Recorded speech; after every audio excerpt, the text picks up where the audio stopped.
So seriously though, this rash, you know, What about it? the doctor said that eventually it would go away, but it is a very rare case. And he gave me an ointment that I've been putting on it, and I mean, it's you know, it feels like an Where's it alligator where's it down there. It's located? you know, I mean, it's kind of the inner thigh, just sort of near the groinal area. You know, a little leathery. Wow. Yeah, I kind of have to reach from behind to get the ointment on. Did you make the ointment like penis shaped when you put it on? I know somebody who likes to do that to their wife. It happens. It happens. Oh, crap. Are What we live? are we? I think so. Oh, Shit. oh well. All right, I think we're ready to go. And we're doing something a little special today. Are we ready for some disco? Unce, unce, unce.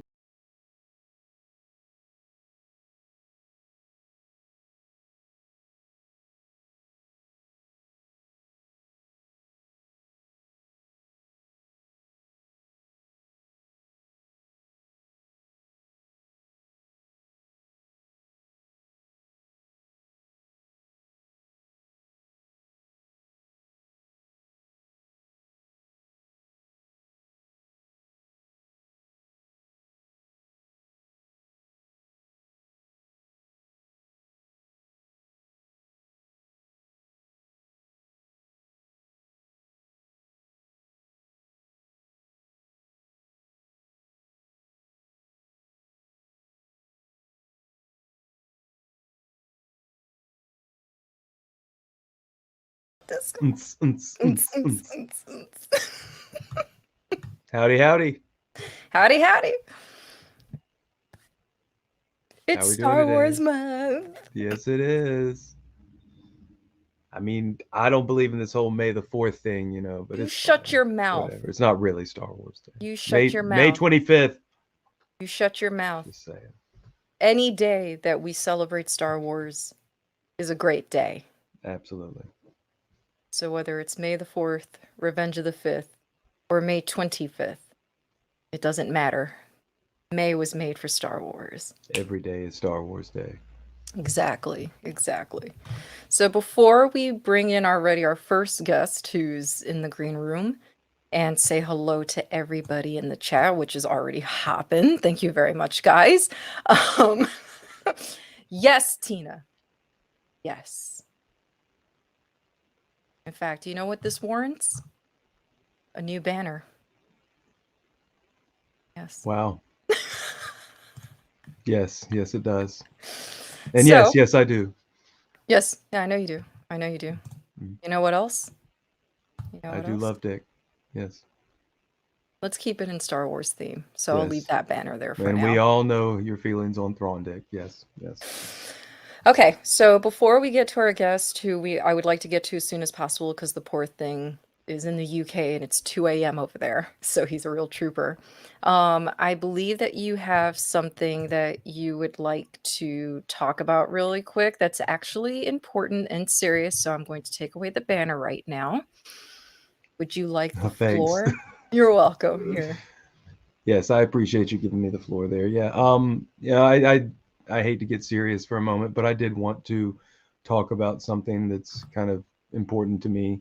You know, we are talking about Star Wars, and someone that really loves Star Wars is a really close friend of mine named Jeff. And I've known Jeff for about 20 years. We used to work together, and Jeff suffers from a debilitating condition, cerebral palsy.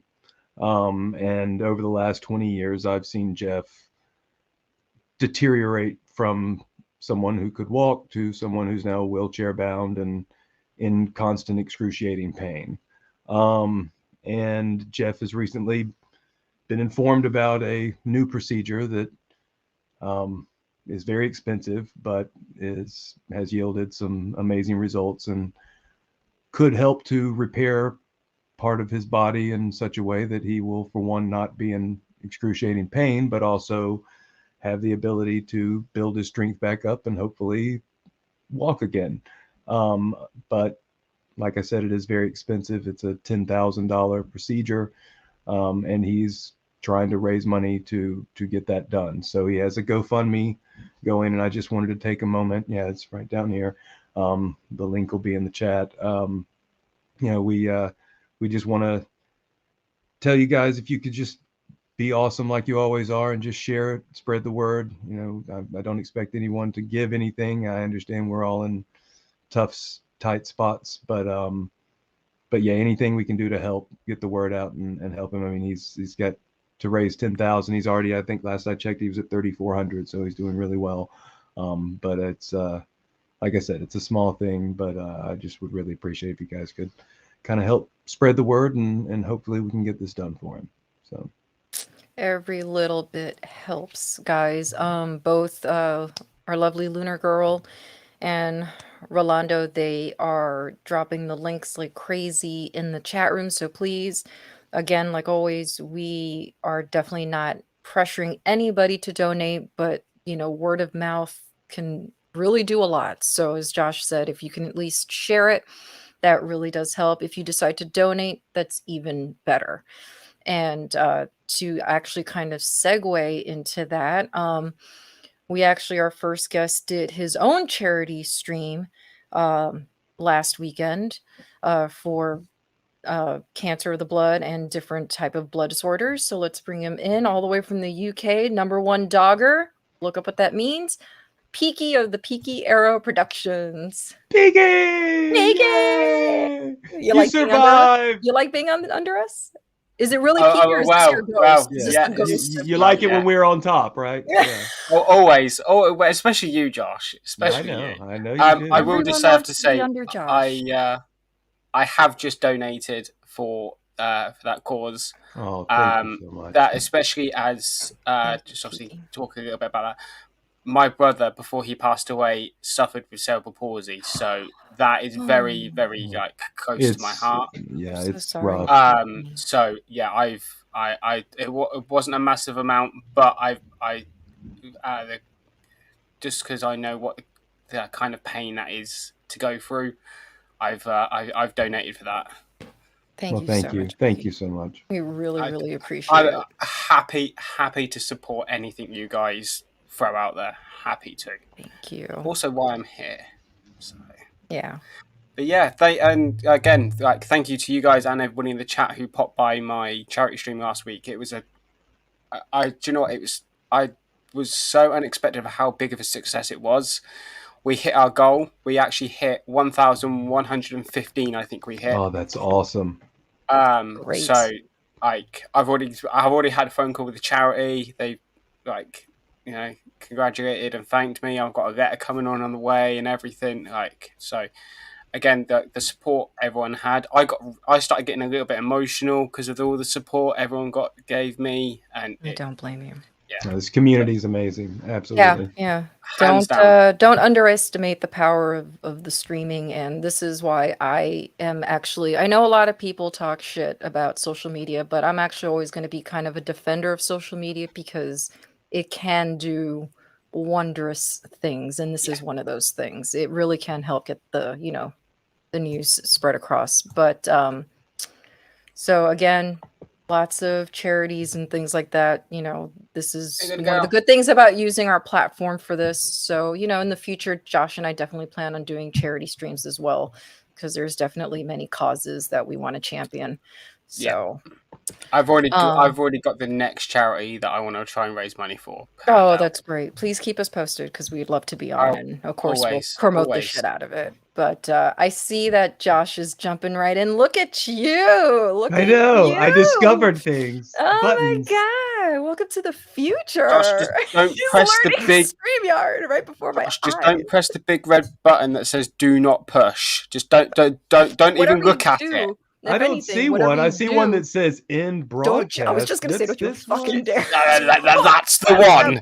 That's the wrong I don't know. button. This mouse is really finicky. I swear I will really fire you if you hit that button. What you get for giving me the real power. No. Unlimited power. Hi? Let's say hi to everybody before we get Captain into the meta of Star Wars. So we got Duffman. I see you already got Captain Spaulding. We got Peaky, of course. Vagon, thank you for stopping by. If I'm in the chat and I don't how am know. I here? I don't know. I'm telling you, this must be your ghost. You ingested a lot of spicy shit last weekend. Yeah. Honestly, I was in agony. Oh, we got someone else in the green room. Oh God. Let's get the hellos first out of the Yes, way, yes, and yes, yes. we will Yes, we yes, will yes, yes, bring yes. him in. Yes, yes. We got Rolando, who's our favorite robot. Of course, Ubaldo. Rolando's Tina's everywhere. right there. Rolando is everywhere. I swear. It's like I think of Rolando like the Dark Knight, Lucius Fox, where he has all those monitors and screens. Yes. Yeah. That's But Rolando. he's just sitting there moderating on like 1,000 different streams at once. We have Ro who popped by. Thanks, Ro. Hey, He Ro. just did a Scarif live with FSP. I think they're in the chat too. Don't strain yourself. I'm sorry. I know. We have Gerard. Everyone's saying hello to everybody. I love this community. Hey. Everyone's so nice. Captain Spaulding. We have Nicholas. We were running late Nick. because Josh was doing his hair. Okay. And he knew I was Blame coming me. on, so he had to. I had to look good for Peaky. I know. DB, who is a spy. DB. Dragon Boo. What? Who else? We got Beard, who appreciates the Star Wars disco. Thank you, sir. I was jamming out to that. I was Oh, yeah. popping off some moves. Hey, keep on collecting. Hey, Thanks keep for on. stopping by. Who else do we got? Got so many people in here. Oh, Keith, who will be on with us in June. So Hey, stay Keith. with that. He's awesome. Always fun. There it is.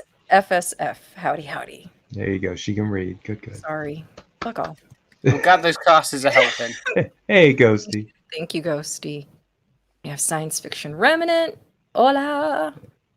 Those are my Miami peeps. Who else? I already said hi to Dagon. Oh my gosh. Spencer. Hi, Spence. Hey, Spence.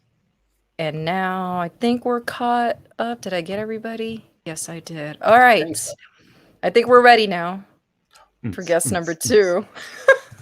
I don't know what he's doing and why he's looking up to the sky. You say we're ready now? Okay, hang on. Are we ready for him? Can Oh, you please? sorry. What are you doing? Why are you undressing? Nothing. You said we're ready. What All are right. we doing? I asked him to keep it positive. Let's see if he can do that. Because I want to talk about only the things that we love about Star Wars in this lovely month. Here he is. Batman's #1 nemesis. Joker voice. Hey. Hello, bitches, I'm here. Hey, Joker. Hello, Peaky. How are you, dear boy? I'm all right. Good. And chat, since I'm also watching WWE Backlash at the same time here, I'm coming in like Roman Reigns. Fucking acknowledge me.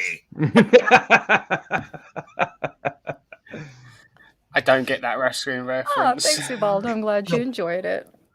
I got you. That's right, Dragon Buddy. Keep on talking, and I don't stop. So, positive thing about Star Wars. The OT is amazing. Yes. The prequels are damn good. Yes, they are. Yes, they are. The real Star Wars Day is May 25th. We know. But as Tina said before, stop being such a goddamn purist, because as far as I'm concerned, sorry, all of the I'm month sorry, of May. Stop being stupid. I'm sorry, what? That is such a female thing to, okay, that is such a female thing. That's such a female thing to say. It's like it's my birthday month. No, you have a birthday. Yes. No. It's not a month. No. No, it is a month. No. It is not a month. It's a day. You get 24 hours. No.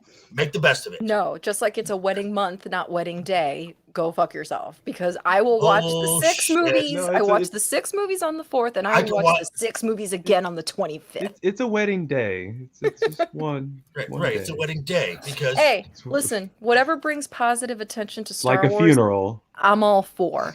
Exactly. Thank you, Beard. If I can celebrate Halloween all month. But do we not decorate all month for Halloween? You don't just decorate for the one day. Same thing with Christmas. I celebrate all month round, except for Thanksgiving, because Thanksgiving sucks. I just I leave don't. my Christmas tree up year round, so I don't even have See? one. less Bah work. humbug. So Ah. you don't even have like the little Charlie Brown, like I can always pitiful, like count on Kelly and Tina to stand beside Wow, me on of this. course. And Again, now I got again. beer. I'm on your side, Chanty. I'm on your side. Oh, simp. Good, we got the two. Mhm. We got the two negatives. Total simp. No, That's fine. no, That's fine. not It's negative. cool. But yeah, It's so cool. so Star Wars. Let's So talk Star about Wars. it. Let's Yeah. talk about it.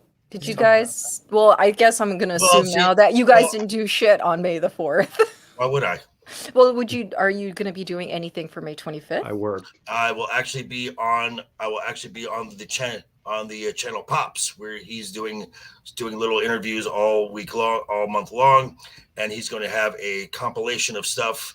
And he's even found the original Star Wars figure toy commercials, and he's making a compilation of those. Oh, that'll be cool. That'll well. be Wow. awesome. Yeah, that'll be a lot Yeah, of fun. so Pop's great guy, definitely a friend of my community on YouTube. I don't know about the rest of y'all, but Be nice. I am being nice. He is a wonderful man. so what we're here to talk about. Wow. No, I did not. I said you can Ooh. celebrate it. I said you can celebrate it all you want, but real Star Wars fans, it's May Divorce. 25th. I agree. I do agree. Big I do divorce. agree. Hey, Sugar Bush. G Unit. G-Unit. So Star Wars. Why, we're here to talk about pop culture. So it's not just about what do you like about Star Wars. We want to Okay. talk about why is Star Wars not only special to you, but why is it the cultural phenomenon that it is today? Because for one thing, this came out in 1977, Mhm. and it basically shocked the world. It was something people had never seen before. I have said that Star Wars is probably the greatest American film ever made. Just pushed the technology envelope a quantum leap ahead. I remember I was living in Omaha, Nebraska, and I was in first grade. Yeah, first grade. My father had come to pick me up from school. He was transitioning from Air Force to civilian life, and he picked me up after school, and I was excited the entire day. I was the first kid out when that bell rang, and he's standing right in front of his car, right in front of the school, and we're driving along, and I'm like, where are we going? Where are we going? Where are we going? And he was like, well, whatever. So anyway, so and we and he's like, and he's like, hang on, it's fine, don't worry, you'll see. So then we pull into this like little shopping center, and there's a marquee out front, and I saw the word Star Wars, and I'm just like, so we go in, we get a little popcorn, a little lemonade or something, and we go find our seats. And this is where when the house lights go down, a big curtain actually went up. Yeah. Love that. Yeah, That's so- old school. Yeah, it old. wasn't. Well, I am. That's fine. I'm just bringing in our ghosty because we Speaking of old, Gotcha. but- And then the 20th Century Fox logo. Then it goes dark. And then a long time ago in a galaxy far, far away. Cue the first note of John DeWilliams. And for the next 2 hours, this 6-year-old's jaw was on the floor. And my mother is still salty about that day because May 25th is her birthday, and my dad took me to go to the movies instead of spending the day with her. Hashtag priorities. Yeah, Hey guys, So- D. Hey, Hey, Ghost. ghosty. How you doing, Chris? Joker, that's almost some of my exact same memories. Yeah. Seeing the big theater with the curtains that opened up. And, Oh yeah. they showed a couple trailers and then it closed and then they opened back up again. I was like, oh, this was awesome. Yep. Oh. And we haven't seen anything like that until until there was a trailer for the Phantom the Menace. I don't remember which movie it was attached to, but people would take their lunch break, go to Yep. you know, Just to watch the trailer. buy a ticket for the film, and once the trailer hit, left. Yep, it's true. Well, yeah. when episode 3 came out, Mhm. I was managing the cinema, and it was on the trailer for that was on The Incredibles, Okay. and there was a guy that came in and he was like, man, I really want to watch that episode 3 trailer, but I really would hate to just buy a ticket for this movie I don't want to watch just to leave right after the preview. And I said, well, I just happen to be walking over there myself to watch it, so why don't you come join me?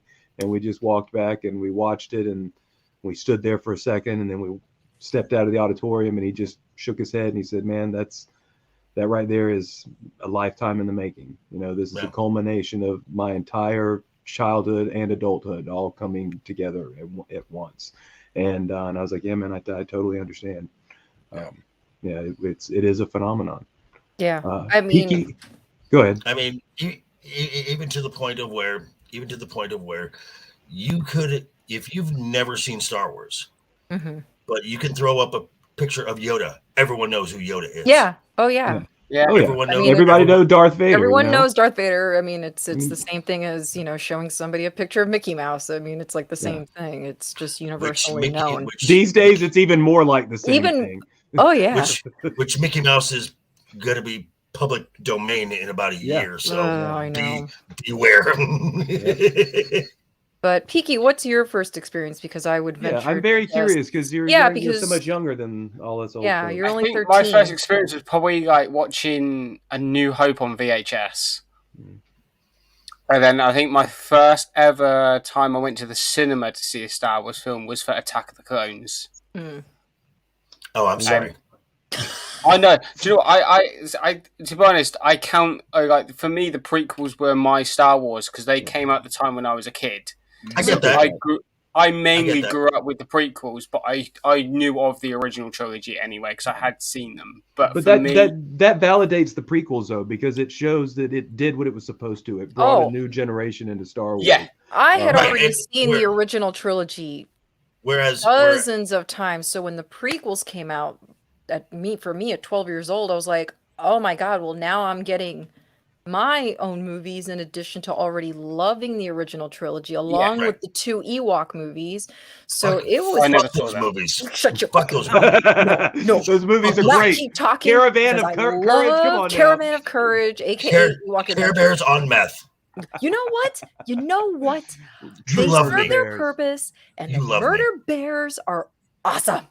Well, I've never seen the Ewok movies, so I can't. You know what? They're on Disney Plus. Go watch them. We highly recommend. I love them. That was my introduction to Star Wars, and then I saw the original trilogy. Speaking of the murder bears, does anyone remember the Ewok cartoon? Yes. See that I don't remember. Now, Josh, the channel. The YouTube channel Call Me Chato. The host of that channel is a former Canadian network executive. He was a voice in the Ewok cartoon. Oh, that's cool. That's cool. Really cool. Did anybody pick up the Ewok comic that came out like a week or so ago?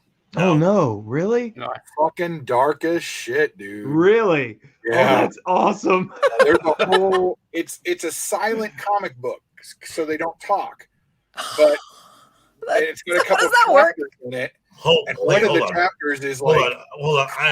I'm trying to wrap my head around this. Yeah, that's how it works. I don't remember comic books coming with sound. Well, they did in the late 80s. Those little cassettes and the records, man. Oh, the cassettes. Yeah. Oh, okay. From Spider-Man system. But this so the Ewok book that came with the tape. No dialogue or anything. No dialogue. Peaky, do you know what cassette tapes are? Yes, so funny enough, I had a Walkman. Funny enough, I had a tape deck. Okay, I know, and Well, that's my because vinyl you're player in the that UK I've got. and you guys are like 20 years behind everyone. Yeah. So Listen, I've got a vinyl player over in the corner. It has a tape deck Vinyl. built into it, so I know what tapes are. Thank you very much. I also he know knows what vinyl Betamax is. So, oh wow! Whoa, impressive, most No. impressive. Sneaky, wow. I know you're impressing us tonight. Listen, I was born early '90s. Okay, so I know what some of the '80s stuff God, I'm is. so fucking old. Man. I know. Fuck. Jesus H. Christ. So tell us, 71. Ghost. But you know what? I like this because there's all different generations. I mean, Yeah. Pinky and I were in our 30s. Josh, you're in your 40s. I don't want to insult anyone, so I don't want to assume anyone's age below me. So What the hell? Go- You already Ghosty kind of was in did, today but over you're that's in your okay. 50s. Okay. And 52. Ghosty, you're 20, right? Yeah. Exactly. Okay, so Yeah. you're taking care of the 20s. All right, cool. Yeah. All right. So, you know, it's a So, generational look at this. I mean, we all love it. so Ghost, tell us about, why do you think it's a phenomenon like it is? What makes Star Wars special to you? What makes it special to me is just the story, the hope. Mm-hmm. And going back to when I first saw it, it was one of the first like non-Disney movies I'd ever seen at a theater. Yeah. And even growing up, I wasn't Back really when allowed Disney to watch. was good. Yeah, you got into the black hole, and you got into something like Great movie. Black Hole's Hole. awesome. Yeah. I love the Black Hole. I'm a new God. fan of that movie because I had never seen it. And So I when love Disney Plus Just hit, watched that it was the last first week. thing. That was I the first love thing I it. watched on Disney Love Plus was it. Black Hole. I had to. Yeah, I seen it. really thank Ro for that one because he's the one that turned me on to the black hole. So I was very, which I just realized sounds really wrong. Never. No, I think I'm thinking of a different black hole film. Yeah. But Shanti's anyway. turned on by the Black Hole. So That's on you know, another channel. Don't go. Yeah. Don't go there. I mean, it's on topic. I mean, But if you're into that, I don't want to deprive But- anybody. I have no problem with the Black Hole. But like you said, you got the love Black it. Hole on TV on TV. That's then spawned Battlestar Galactica. Galactica Yeah. and that Buck Rogers. Buck Rogers and Oh, Battlestar are two of my favorite shows. Which- Always will be, no matter how much cheese is in them. Completely agree. Which, by the way, if you watch Buck Rogers on a high def TV, you can now you can see the strings that are used to pull the doors open. Yeah. That's awesome. I watched Ghostbusters again the other day, and on a high def TV, you can see all the strings holding everything up. Oh, that's Yeah. Really clean, and it's like, you know what? That's okay. Don't fix that. No, leave it. Seriously, I mean, no, what makes it real? reading G's. You know what? When I went and saw Return of the Jedi last week or whenever that was, it was interesting what they fixed and what they didn't fix. I had never noticed that Soboba comes down the stairs into Jabba's court.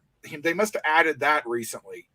But then there's still horrible matte lines, like when Han and Lando are talking about giving him the Falcon. Oh yeah, it looked terrible in that shot. I noticed it Like, too. the rest you fixed so much, Really but I was like, yeah, that's okay. I would like to address Darth Muzza.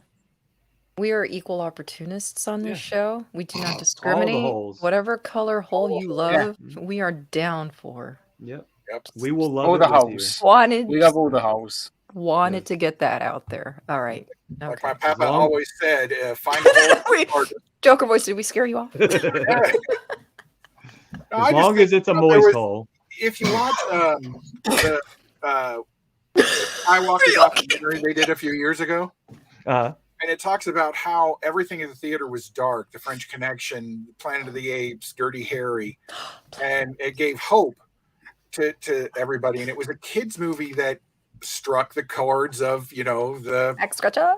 everything. Jason Todd got off easy. Sorry, Ghosty, go it was ahead. something that kids loved, and it ran Get it, Josh. Get it. forever. I mean, in our area, over here. Indiana, where I was, it ran for 7 months. Oh yeah. And that's unheard of anymore. Hell, half the time you don't even get it 3 or 4 weeks before it's on some streaming thing now. Yeah. Oh my yeah, God, Josh and I were literally just talking about this before we went live. that really depends on the studio. Yes, there we go. That really depends on the depends on the studio. Darth So, Muzza, Porn Hub. Oh yeah. All right. Unless you live in Utah. Because it's been banned. Utah has banned it from its networks. They don't count. Really? Yep. Wow. If you Wow. live in Utah, of all places, Utah, If you of all put- places. Yeah, it doesn't it says surprise me. no longer See? available in your area. that would explain Not the that I know behavior. that. I No, live no. That would explain the behavior. By the of way, some quick gals I reminder. met in Utah who come reminder. down here for vacation. StreamYard link is pinned to the chat. If you guys want to join us, I can hold up to 10 people in here. So by all Too means, many please jokes. join us because I know. Yeah. Because right now, I am the only hen in the cockhouse. Yeah. So she Typical. wants as many people in there as possible. All I'm going to Like say a hot is dog down a hallway. Oh, Many man. jokes. So teenage right now, pregnancy is going to go up in Utah. oh dear boy, no, that's why they come to Vegas. They come to Vegas on vacation. Is this Mhm. Rogue Attraction's first time in our chat? Oh, maybe. Like, Maybe. Yeah, You're not- maybe. Hi, you're Tom. not- Hi, You've been Tom. warned, Rogue. Do they not please. know you? Can. Oh, I know Tom. Trust me, he is. Tom, stay away from trees. He was nuts today. He did 7 parks. He started today off at SeaWorld and ended it at Disneyland Jesus. at Magic Kingdom. Yeah, he did. Yes. Hour stream. Mm-hmm. Tom is an animal. Tom is an He animal. Him and Zort just kept going and going and going. Yeah. Zort. Do not feed Zort. No. Those But, damn monkey lizards. yeah. We Walk-ins. appreciate that, Tom. We appreciate that. Oh, someone has We, to. however, are not yet. No. Whoa. Tom, maybe your channel, but I've been with you on quite a few streams there, Tom. Thank you for passing by, Science Fiction Remnant. Thank you for subbing. Appreciate it.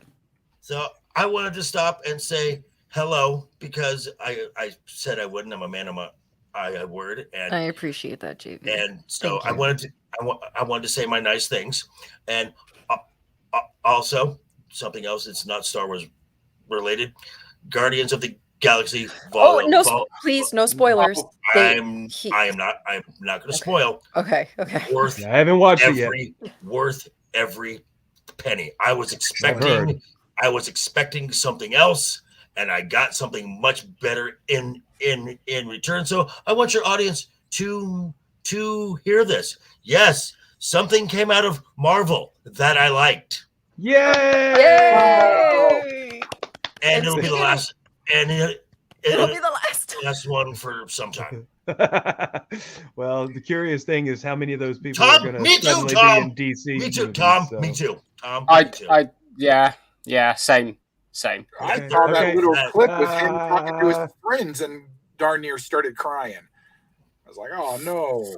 Enjoy the movie, Absolute Tina. floods. Take All right. tissues. So, Then, well, thanks you for guys, passing by, JV. Of course, and I'm looking forward to be a guest on when it's just we can just chit chat about God knows what, because Yeah.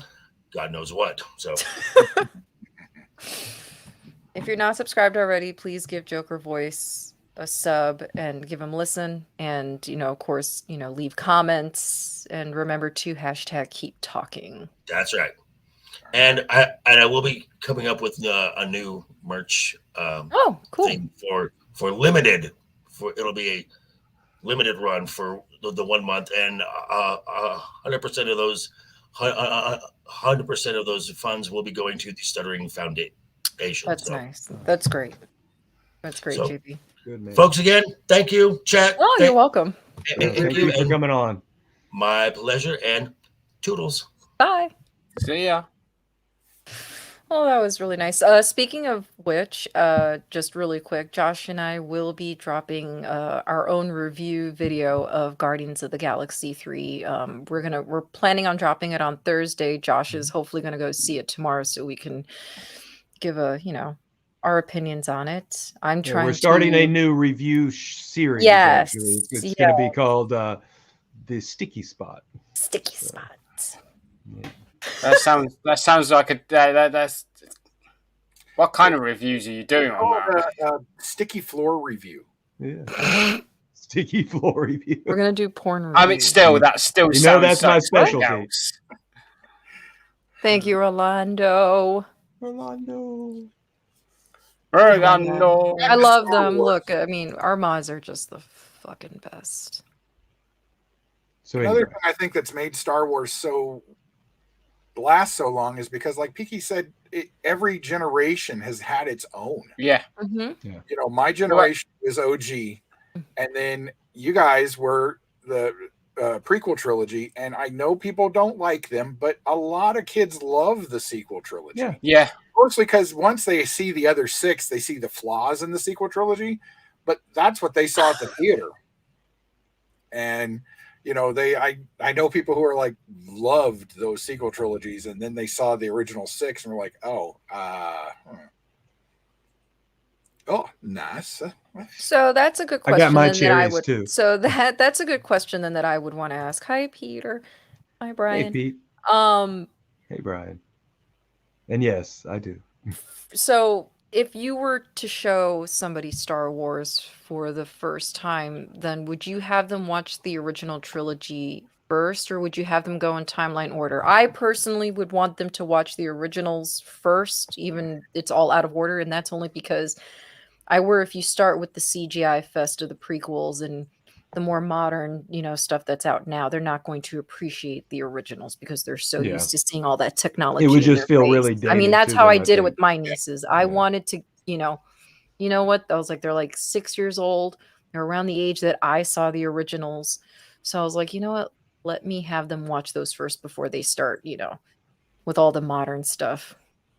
Yeah, I definitely 4, 5, 6, 1, 2, 3, Mm-hmm. Solo, Rogue One, and then into the sequel trilogy. Yeah. Yeah. No, I see. I do it in chronological order. I start from Phantom Menace and help build that universe for them. So It is I true. would, I mean, Well, the okay. I would climax do it Well, at the end so of Jedi. they especially if they're new to it, they've never seen a Star Wars. It will help them follow the storyline through the films a little bit easier as Well, well. I can tell you that having seen the movie so many times, that's how I do it now. But because I saw it in the order that I saw it, I would kind of want people to start that way if it's the first time they're watching it. But I agree. I personally like watching it in timeline order, and that's only because I think Palpatine is one of the greatest cinematic villains of all time, and Mhm. seeing him infiltrate everything from the beginning all the way to the end, I think is absolutely fascinating, watching that progression and how he started out as a politician and got himself in, and it's a really great way. Like, that's why I'm not into the whole what's the other order called that people like to First watch? Order. No, Oh. the first order. No, there's that specific order that people like to watch the movies in. Release order and timeline No. order. No, the order where you watch the Where you- prequels. 6 Yeah, first. I don't know if it's got a real name or not. it does. I No, can't there remember. is. There's a There is a term for name, it. and I can't remember. And some people like just cut out. Well, you could, if you watch them in release order, that would be the order 4, 5, 6, 1, 2, 3, 7, 8, Yeah. 9 would be release order. What the heck is the Yeah. name of that order? I'm looking it up. 66. Oh man! Oh my god! I can't talk to you people. I can tell you when I saw Return of the Jedi, there were about, I don't know, maybe 6 or 10 kids in there that were with parents Mhm. who had never yet seen Return of the Jedi, and they hadn't seen any of the other movies except New Hope and Empire, and they just lost their shit. It was so cool to watch kids see Return of the Jedi for the first time and just hollering when Lando flies out and the Falcon and they just were yelling and screaming and jumping. It was great. Machete order. The machete order. A machete order. That's what it is. That's Yeah. what it is, which I don't Yeah. agree with. I know how Google works too. Yeah. You watch, it You watch says, them popped you up watch like- A New Hope, Empire Strikes Back, Attack of the Clones, then Yeah. Revenge of the Sith, and then Return of the Jedi, and you completely cut out Phantom Menace altogether. What? Phantom Yeah. Menace is a masterpiece. I love the Phantom Menace. I Battle know of there's the still some Fates, people come on, who like don't Duel of the have a Fates. lot of love for it, but I personally love Phantom Menace despite Jar Jar and, you know, Jake Lloyd's horrible acting. But That's a weird way to watch. It is I wouldn't cut out Phantom Menace, but it does make sense to me to maybe do 4 and 5, then 1, 2, 3, then 6. And the reason for that is you would basically in your mind it would be as if the prequels are a flashback, so to speak. So Right. you would watch 4 and 5, then at the end of 5 you have that climax of Vader revealing that he's Luke's father. Then you step back and you watch Anakin become Vader. Then you go into episode 6 and you get to make a direct comparison then to the way Anakin was in episode 3 to the way Luke is in episode 6. Because you Right. think about Luke, he's wearing all black, similar to how Anakin did. When you first see him in Jedi, he literally walks into Jabba's palace and force chokes a couple of Gamorrean guards, you know, so you're going to see this direct parallel between Right. he and his father then, and it would be fresher in your mind. So I could get behind Yeah, that. I mean but I wouldn't that cut is out Phantom Menace altogether. I understand the order. I just don't necessarily agree with it. I mean, of course, you watch it the way you want. I mean, there are times where I still watch the original trilogy before I watch the prequels because I mean, let's be honest, it's where it all began, and I love the originals. When my cousin showed it to his kids who were 6 and 7, they started with episode 1, did episode 2, did the Clone Wars, all the way up to the point where 66 is about to happen. Then they watched the Revenge of the Sith, finished off the Clone Wars, and then watched, because only season 1 of Rogue Squadron was out. Then they went in and finished this other stuff in between. Rebels. They skipped Resistance because that's too far ahead for him. He doesn't like that. And then watched Rogue One and Solo, and then 4, 5, 6, 7, 8, 9. And it took them 3 months to watch. But they watched everything all the way through the second season of Mandalorian and Book of Boba Fett. But Andor hadn't come out. And then now they hate Star Wars. Okay. They love everything. Any extra, I have a whole bunch of extra figures that I sent. They love everything about it. They did have questions about how Palpatine returned. Don't we all? We don't know yet. They're working on that. I mean, don't get me wrong. I still think Ian McDermott nailed it in the. Never gonna take that away from him. He makes me happy no matter what. Oh yeah, his performance. Palpatine is such a happy character. He's always laughing. Oh, isn't he though? He's very jolly. He's very jolly. He's like Santa Claus. Yeah. He's Krampus. Yeah. That's why I can't wait to meet him in Nashville. That'll be awesome. Oh, you're so lucky. He has another series. He has a British series called City of Fire, I think it's called, and it's about the founding of the London Police Squad. Loved him in that too.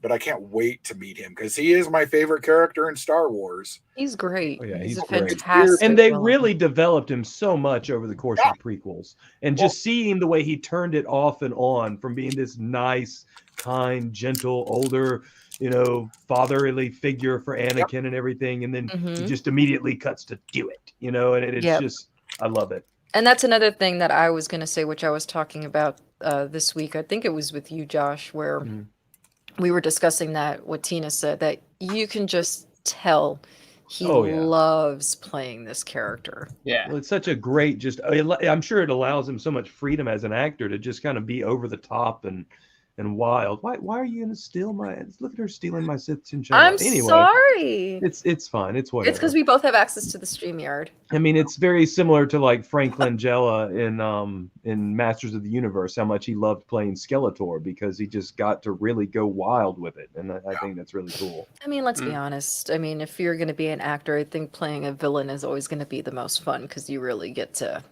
camp it up. You know what I mean? Oh, yeah. It's fun. He said even though Snape wasn't a villain, he loved playing him because people perceived him as a villain. Yeah, it's just the most fun. fun he ever had was in as the sheriff of Nottingham. Oh yeah. Just let the cheese flow, and he had a great time in that. He's Hans Gruber. No. Well, Yeah. he's the best bad guys ever. Yeah.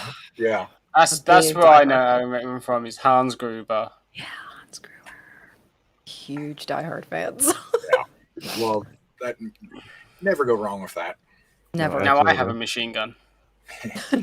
Watch it every year. Our local theater does throwback Christmas movies every year, and Die Hard is always in there. Because Yep. that's a Because Christmas it's a movie. Christmas movie. Yes, it is. 1 and 2 are set at Christmas, so they're Yeah. Christmas movies. Yeah, they are. I mean, the whole series is not, but yes, 1 and 2 are definitely Christmas movies. Yeah, 1 and 2 are set at Christmas. He's at a holiday party in 1. 2, she's coming to him for Christmas. Yeah.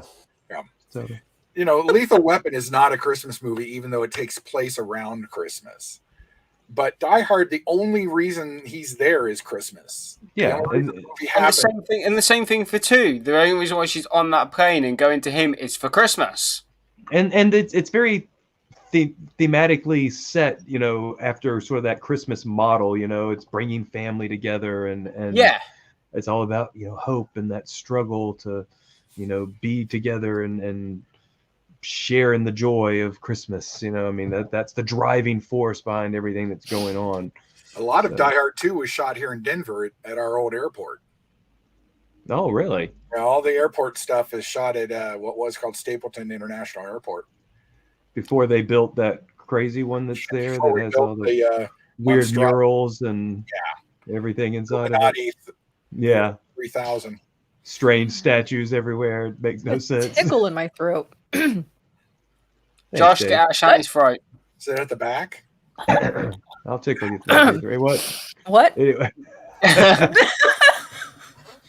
speaking of tickle in the back of the throat, Listen, we will talk about whatever the fuck we want. yeah, Beard. that's what's up. So Well, anyway, you can't fault the merchandising to keep things going. oh yeah, Oh yeah, Because when Star Wars would disappear, it didn't really disappear. Right, it's You true. could play it every single day. Now in 80, 83, 84, when Star Wars abandoned us, Mm-hmm. you know, for the dark times, you know, when people complained about the prequels it was like, you know, it's been 13 years since we've had a Star Wars movie. Shut up. yeah.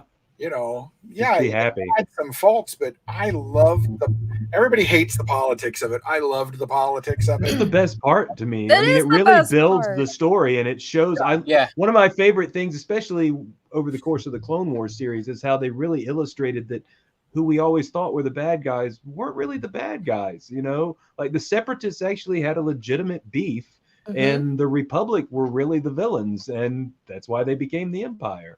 And just Yeah. to see Palpatine pulling the strings from both sides, it's just brilliant storytelling. Yeah. Like Also- I said, I was 12 when Phantom Menace came out, and I had no problem with the politics. I found it to be absolutely fascinating. And when I Yeah. saw Senator Palpatine, and I was like, well, that's the Emperor, obviously, right off the bat. Spoiler alert.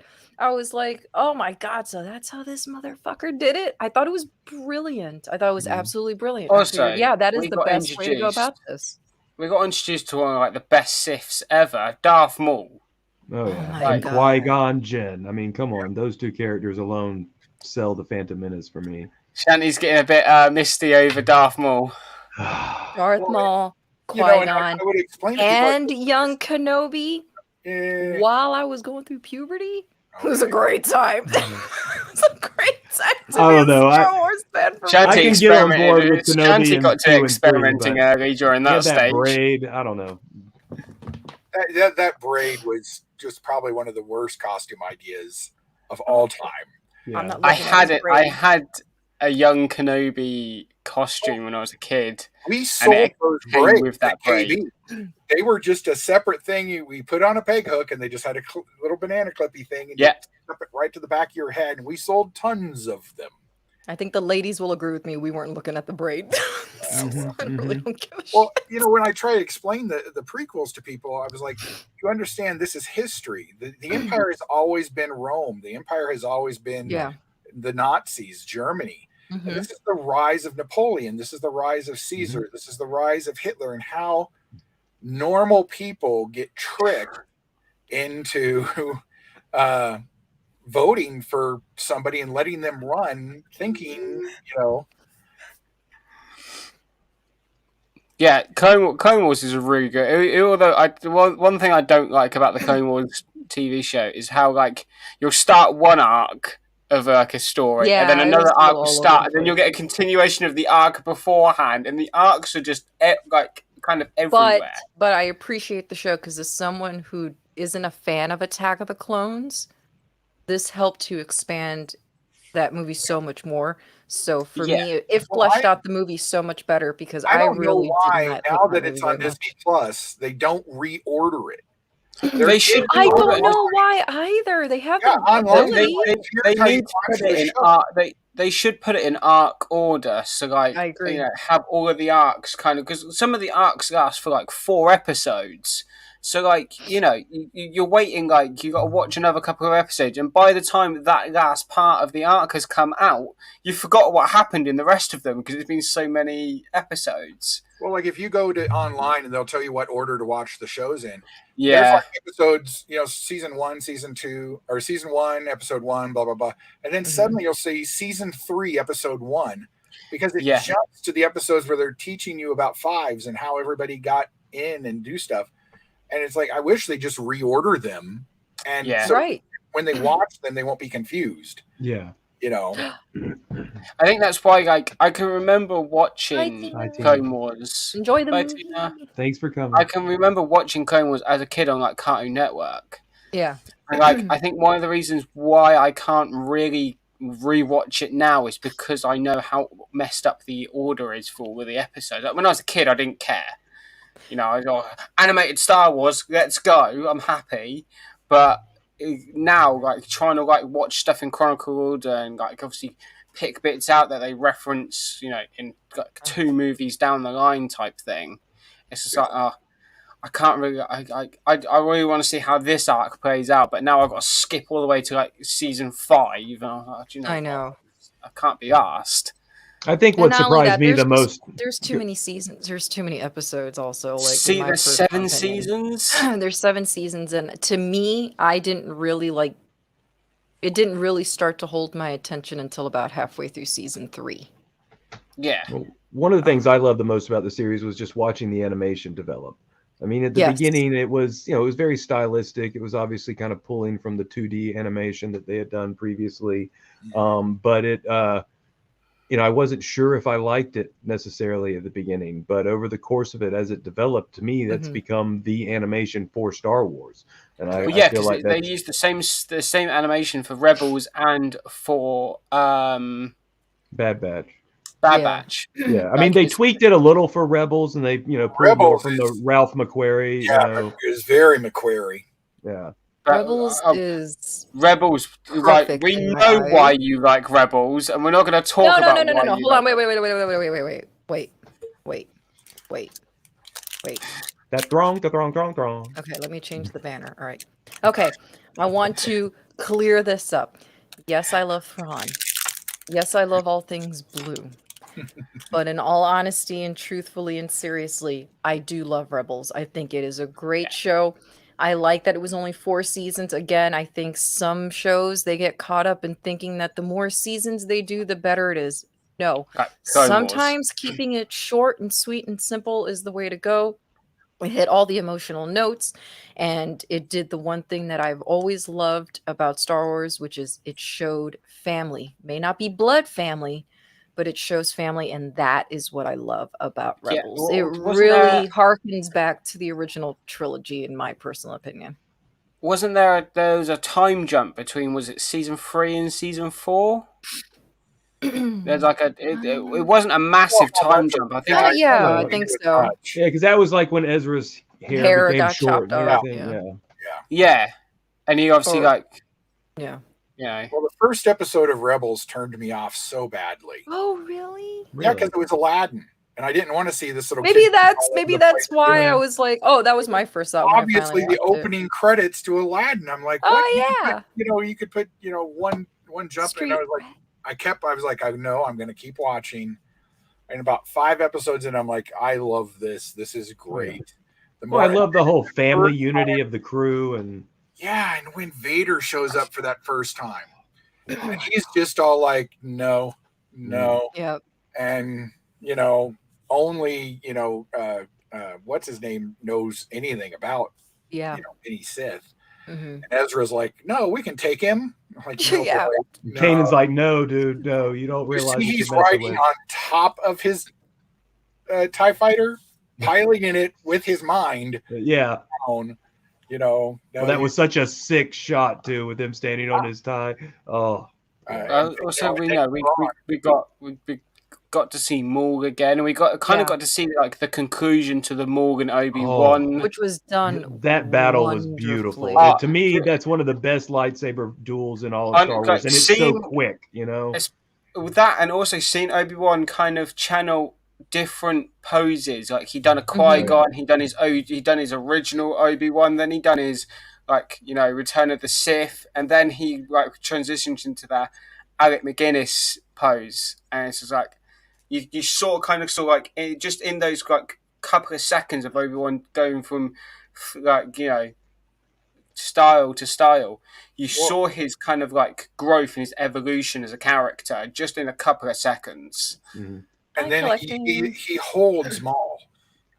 Yeah, and he's there for Maul's death, and Maul's like, is he the one? And Obi-Wan's like, yes he is. And the way he says, "Who will save us all or avenge us all," or whatever. Yeah, it's beautiful. And Maul's like, okay, and he lets go. It's beautiful. It was beautiful. It's very Shakespearean. For them to have had such a rivalry for so long, and then for him to die in his arms, and for that to be comfort for both of them.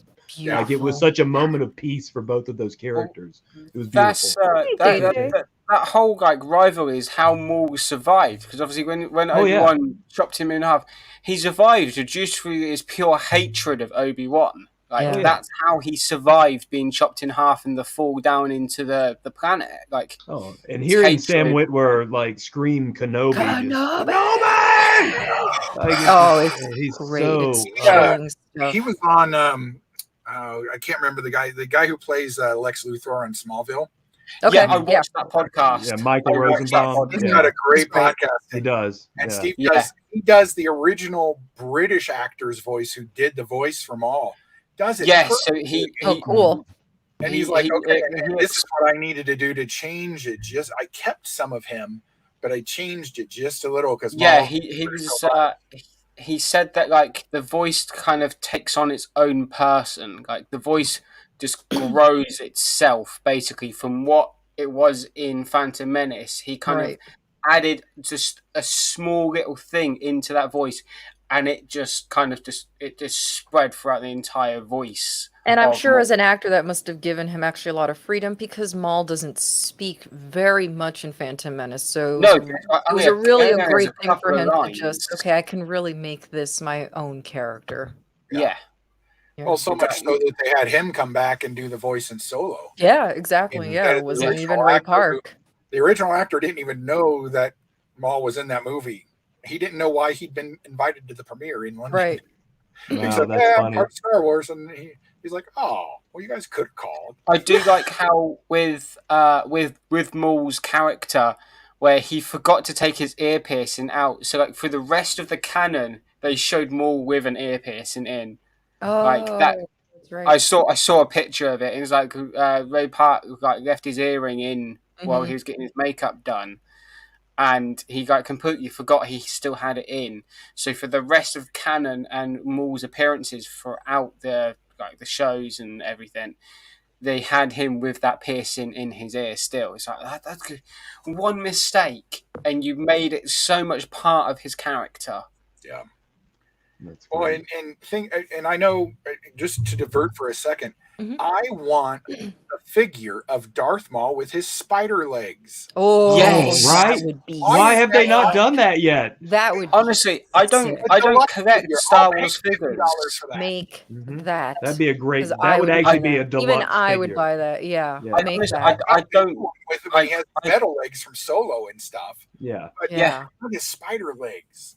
Yeah. I don't have Great. any, like, apart from 2 Grogu figures I've got here on my desk. Mhm. I have no Star Wars figures. So, but like, they brought out a Maul with spider legs, I would probably hunt down every variant of Maul and have them on display. And it would just have to be him with the long horns like he had when his Yes, brother yes. first found him. Yeah. Oh, Oh, we yeah. got a guest in the green room. Oh snap. Please welcome Tom and Zord of Rogue Attraction, who I actually Hey! recently did a stream with. I was his guest Wednesday? I was a guest on On the was it, after road. the weekend on Nice. Monday. Crazy Hey, man. Tom. Hey, Road. Tom. Hello. I figured I'd pop in and say hi. Hi, Nice Tom. shirt. Nice Talk a little shirt. Star Yes, Wars. Tron. Yeah, it's a good ride, worth it. And when you're going in July, I would say get a lightning lane for like a 8 o'clock, 9 o'clock ride. You can Okay. actually time it with the start of the fireworks if you want, and that's a really nice view. You can get like Oh a yeah, good because shot. part of the track is Yeah, outside, That's correct? cool. Yeah. Yeah, It's a good idea. It's not all outside though, right? Is part of it it's indoors? about 50% outside. It's a Okay. short ride. It's 52 seconds long, so Okay. it's not a Oh, long really? attraction. That is short. Yeah. Yeah. The original Tron I'll- was the first film I ever saw in cinemas, actually. God, I remember it being built. I was on the People Mover when they were constructing the ride, and I was like, "Oh, I can't wait for this Tron ride." They had enough time and land to actually make it longer, but they just carbon copied the Shanghai attraction, which whatever. I mean, Velocicoaster is about 2 minutes and 30 seconds. Okay. Hagrid's is about 2 minutes. Yeah. The SeaWorld's new pipeline is 47 seconds. So in terms of length, I think we're not getting the old school Big Thunder Mountain, Space Mountain. We have about a 2 minute or longer attraction anymore. You're gonna get shorter and shorter. Guardians is about 3 minutes, but that's also the longest indoor attraction and longest indoor coaster built. I got It has like the most amount of track. So sorry for throwing in a random theme park thing. No, that's listen, cool. No, I we're love Disney interested. theme parks, so if you Yeah, guys need Gherkins, tips or want to get to still know living with theme the parks, land. this is your guy right here. I'm sorry we didn't do Living with the Land or Haunted Mansion. Those were hard to get on during 10 hours of. Dude, you were so beat. I don't know how you were. I don't know how you did it either. Did you pop some leave? Oh my god. No. Door whip at the end. I And pushed him through. I had spent 15 years owning a farm. Like, this is not that Oh, hard. okay. So then. So, like, it's just redoing muscle memory that I've already had of being on my feet all day. But yeah, I Did you will have the say Dole May the Whip 4th. finally? I had the Dole Whip at Epcot. It was an overpriced one because it was at a food booth for the food and wine, Yeah. or flower and garden. So it was like 3 times the price for half the amount. Typical theme park fare. Yeah. I will say it's nice that they're bringing some of the Return of the Jedi anniversary merch outside of the theme park. So it's actually in Disney Springs right now. Oh, So they have some of the merch. Actually, weirdly enough, more of it went to her universe this year, or our universe, or that Ashley Eckstein thing. Apparently, it's in her contract. So, like, the Return of the Jedi, which I thought was going to be a Disney Spirit jersey, actually ended up in her store, which surprised me. Interesting. So, I think she has some Disney contract, like her contract with Star Wars for that branding must be very good, because I would have imagined Spirit Jersey would have had because last year they had one released for May the 4th, and the year before they had one. So this year there was no Spirit Jersey released with May the 4th. So it's like, well, and then all of a sudden there's a Return of the Jedi 40th on her universe. I'm like, I guess she must have been salty over something and got a better deal. That's speculative. Yeah. I know her initial deal with Lucasfilm was really good. I wonder what she could have been salty over. I don't know. I don't know. I mean, I've seen her in the parks about like maybe 15, 20 times. So every interaction I've had with her has always been pleasant. So I'm not going to say anything about her as a person. Like I've had interactions. I've seen her at Saber Nights. She's always very good with fans. So that's like the thing that matters to me about any celebrity. If they're good to their fans, then I don't care. Yeah. Freddie Prinze refuses. Like, so he was invited. A cast member told me he was invited around the season finale of Rebels, right?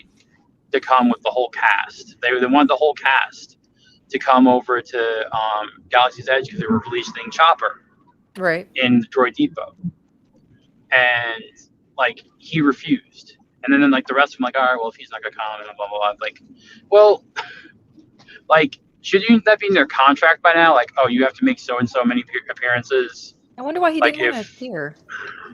I don't know. Because he was in I Know What You Did Last Summer. Oh, excuse me, and she's all that. What a claim to fame.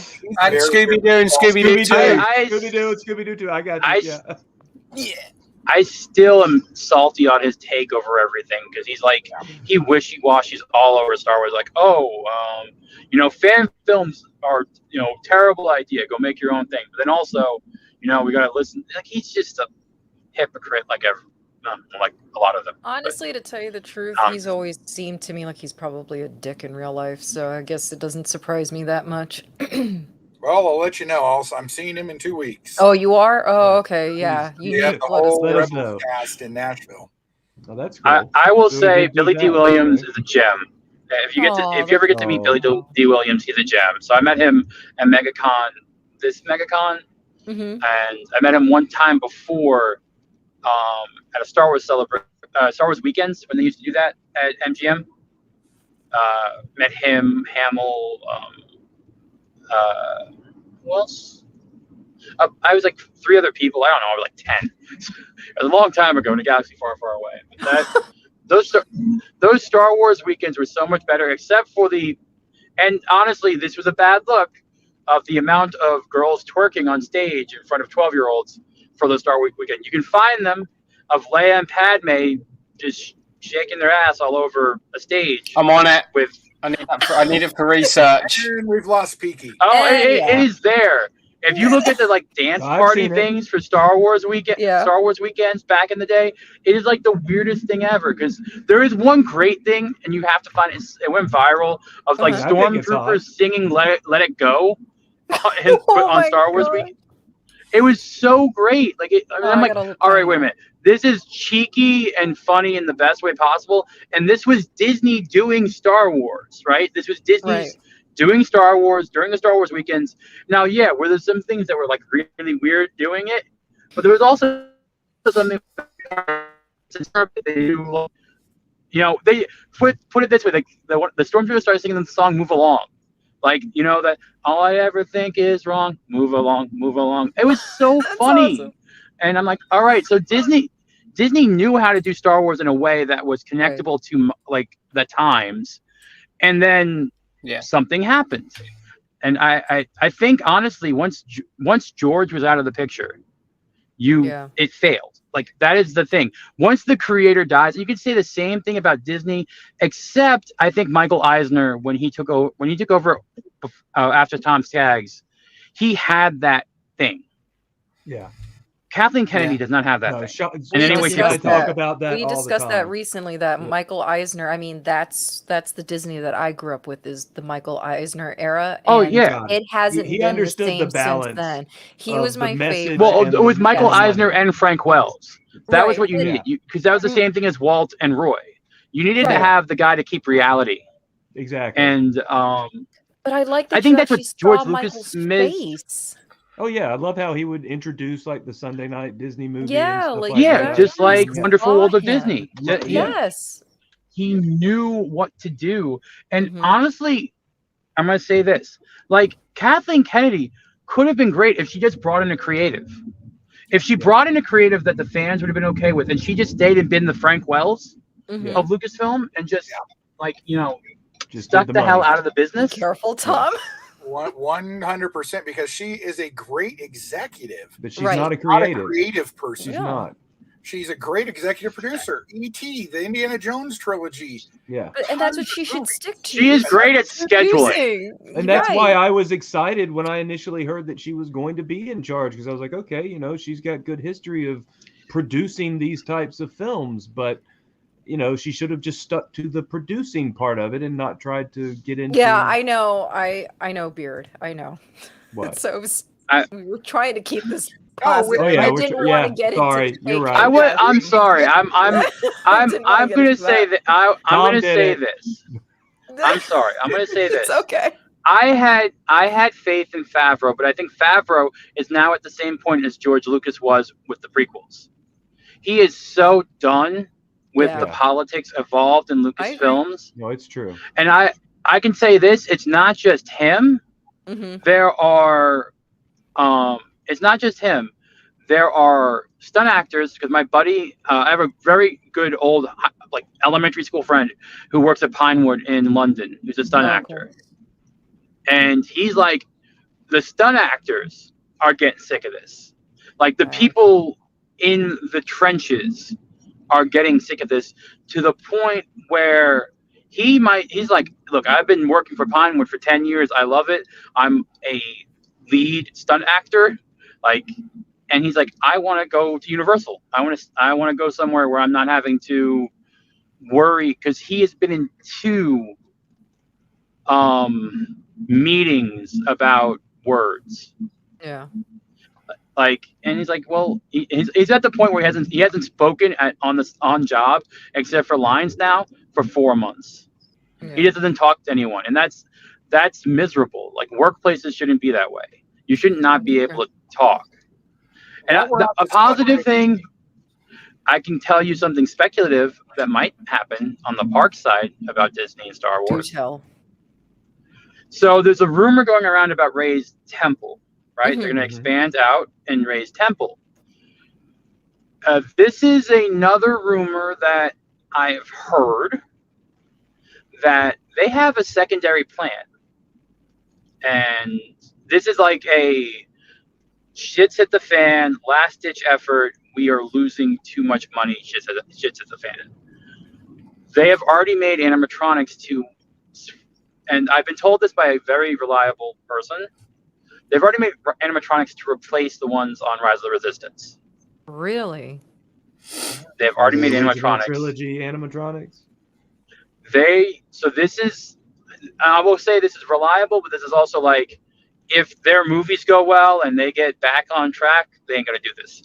But from what I was told, they were gonna do 2 seasons with prequels, with Anakin like saving Obi-Wan from Revenge of the Sith, where you're going through that ship, and then switch it over seasonally to original trilogy. Now that's a good idea. So you That's a you good can idea. switch it. You can switch it from Anakin to Vader in the same thing, which actually is kind of poetic. Yeah, that's great. So you'd be able to have the same animatronic and have it be Anakin or Vader with a costume change. Yeah, that's cool. So that is, now, like I said, this is a last ditch from a friend of mine who is right now college program in Imagineering. So I hope not too many people find out about this, but I want to give you some good news. So that is a you heard it here first, people. Yeah, you heard it here. Well, I think they could do to fix. I love Batu. I think it's great. I just think it was a mistake setting it in the sequel trilogy timeline, that you couldn't switch stuff out. And I think a way to fix that, if they're going to expand, and it depends on what they're going to do, if you use the world between worlds, you could then go into the original trilogy. You could go into the sequel trilogy. Yeah. You could go into the prequel trilogy and do kind of anything you wanted with that. Do you guys know what the term Blue Sky Project mean? Like, yeah, a Blue Sky Project, like a thing that if you have all the money, you will do, type of deal. That's a theme park term. Okay. Have a Blue Sky Project that they were talking about prior to like 2021, and they wanted to use the volume in the parks. Ooh. And they wanted to use the volume in the parks for a very specific reason. Do you want to go to Hoth? Why make an entire set dressing for Hoth when you can make Hoth there for you without having to do the set dressings? Okay. So really cool. there has been, they want to Blue Sky an ability to, now the idea behind this is that basically I feel bad. They would get rid of Muppets possibly, but they want to set it up behind, like with Star Tours, where you go on Star Okay. Tours and you end up landing on a planet, and you end up going into that You planet, actually get and you out can and then walk that'd be around. cool. change whatever planet you land on, and they want to make like basically, I think there's like 6 bays Mhm. for Star Tours, and then want to put it behind it and make it part of the attraction, where you almost have like a mini escape room as part of the ride. That you go into this setting, we finish the storyline. Instead of just landing right away and oh my god, it's all safe, you land and you're basically like, okay, you have to finish helping the rebellion. Oh, that's Like, cool. oh, we got you to the thing. You have to go and Uh-oh. a version of the volume with like projection mapping to Mhm. have physical items in there that will change. It's a blue sky. It could work, but I just don't know how they'll be able to set it up with people the right way, because right now Right. escape rooms take a while, and I don't know, like a 30-minute thing after the ride, I can't see Disney doing right now in terms of getting people through an attraction. Yeah. They're making Well, attractions perhaps shorter. they could have enough. perhaps they could have an attendant that's a character that helps you Right. get Well, through. it'd be Yeah, kinda- and that's what they do on the Star Cruiser right now. Yeah. They have attendants and characters that help you. kind of guide So you that through. could be a adventure. thing. That would be really awesome. But that's an easy thing for them to do, because it's a concrete building with a bunch of LCD screens. Like, it's Yeah. all it is. Like, it's not a. I mean, personally, I would have thought they would have put that into the Star Cruiser, so you could have actually gone out to other places besides Batu and just Right. have a room that they change over to Hoth, Naboo, whatever it is. Like, you could walk Yeah. around on the surface, and it makes sense. But again, Disney won't do it right now because they're hemorrhaging. Yeah, and people would too have much. an absolute conniption fit Oh, if you God, moved yeah. the Muppets.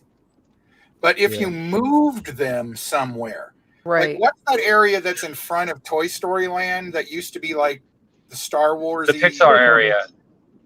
Yeah, in front of that, Well- there's an area. It used to, a long time ago, it used to be in the animation area. Can I And you could tell go you? on a little Yeah, tour. the animation courtyard. Yeah, Papa you Gore. could It's take what that it's a out. one man. It's one man's dream right now. It's a Walt Yeah. Disney show about. They could actually take over the Olaf Sings or any of those 2 theater spaces right in the center of the park, Right. where there used to be Sounds Dangerous, because those are kind of wasted with the character. Well, the character meets draw people in, but the Olaf Sings, Yeah. the Frozen thing, I haven't seen people go on that for like a year. So they could just move Muppets and move all the like the statuing and bring it over and put Pizza Rizzo somewhere over there and still work.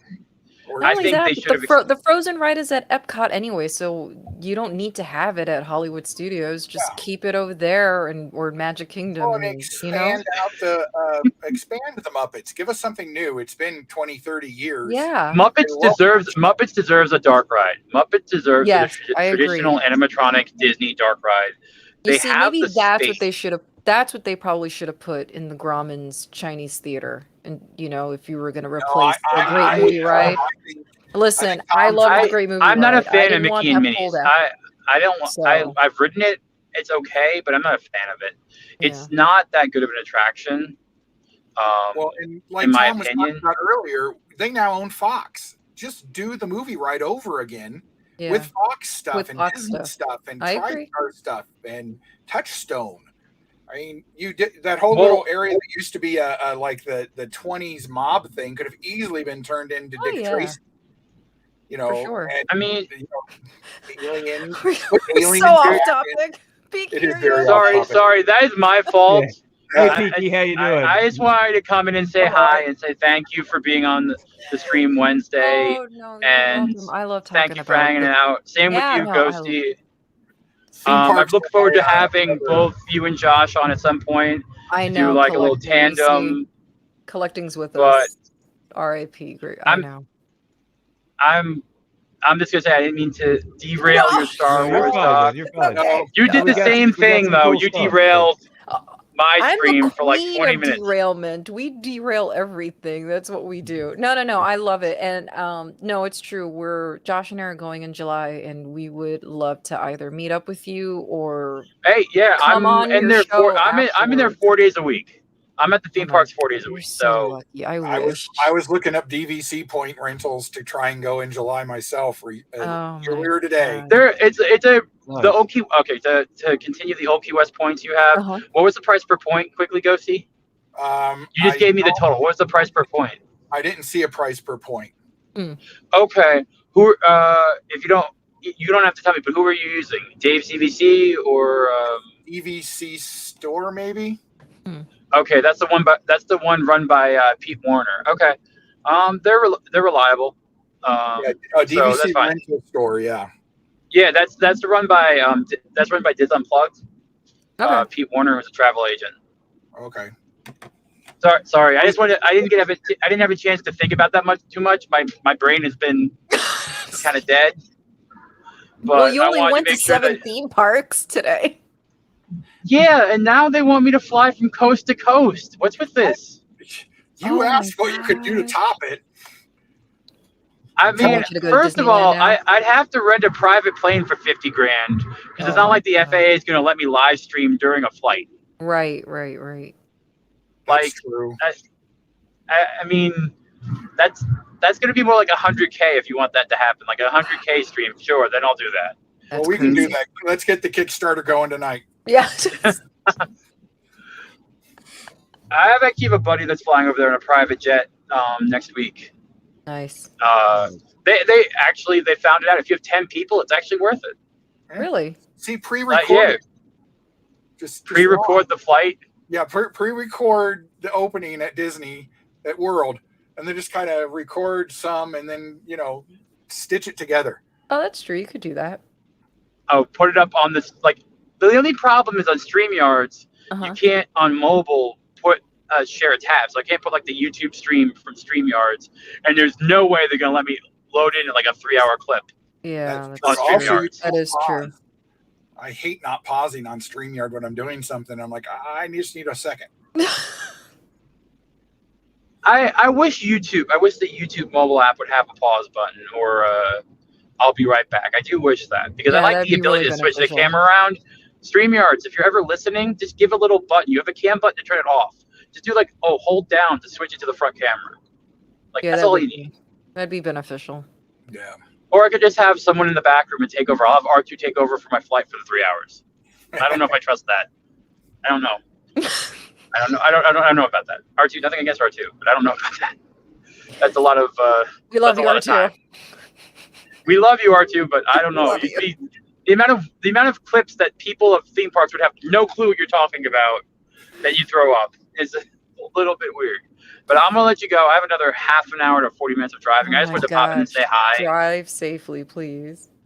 Oh, I never do. All right. Have a good night. Sorry for derailing. No, you're good. Bye. man. Where we're going, we don't need rails. It's fine. Exactly. Have a good stream. Bye, Bye. Tom. Thank you, Tom. Have a good night. So, to be honest, I was enjoying the conversation there because I can't go on theme park rides. So I was. See, I can't do roller coasters. I can't. I spat. I love them. Stress out. Oh, really? See, I suffer from vertigo. So yeah. I've been on park the rides Matterhorn, are a no I've been go. on Space Mountain. I've been on Splash Mountain. I've been on Big Thunder Mountain. So I've been on them, but only that one time. And then it was like this for like an hour after. But Rum, what are you doing up? Go to bed. Still awake, Rum. And of course, he comes in here spouting his British imperialism. Hey, at least I didn't do that. Trust me, the king's cherry was lost long ago, my friend. It's okay. My mom was up But watching Camilla it at won. 5:15 Yay, Camilla! in Camilla. the morning, and I'm like, "You're crazy, Mom." Yeah, I really appreciate Camilla's stick-to-itiveness. Fuck her. I'm right. She won in the end. She did. Damn it, she's like queen. Palpatine. Mm-hmm. That's what it's. Yeah, she's sitting there. Everything is proceeding as I have foreseen.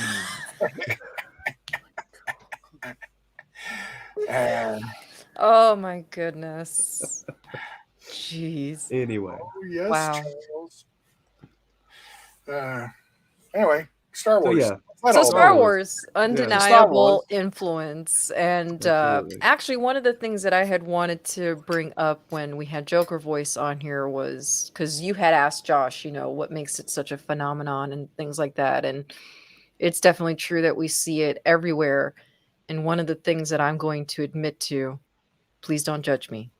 I like to watch pretty much everything. So, yes, I'm a nerd and I love my nerd stuff, but I obviously do branch out. So, something that I used to watch when I was a teenager was the OC on Fox, okay?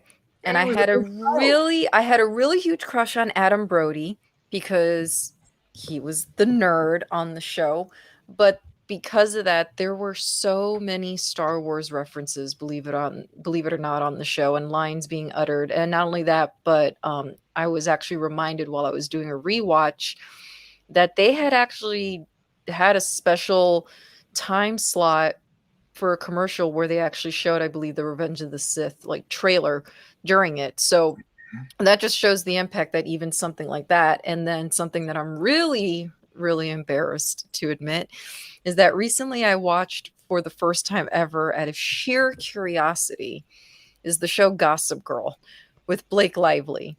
And I couldn't believe how many times they said in conversation, like, oh, you're in the dark side, you've turned to the dark side. I mean, there were so many Star Wars references, and it was just amazing to me that something that is about the elite upper crust of, the west side of Manhattan talking about Star Wars. And that just shows the power of Star Wars, that it's even being injected in places where you wouldn't think you would, see or hear Star Well, Wars. it gets references a lot in How I Met Your Mother.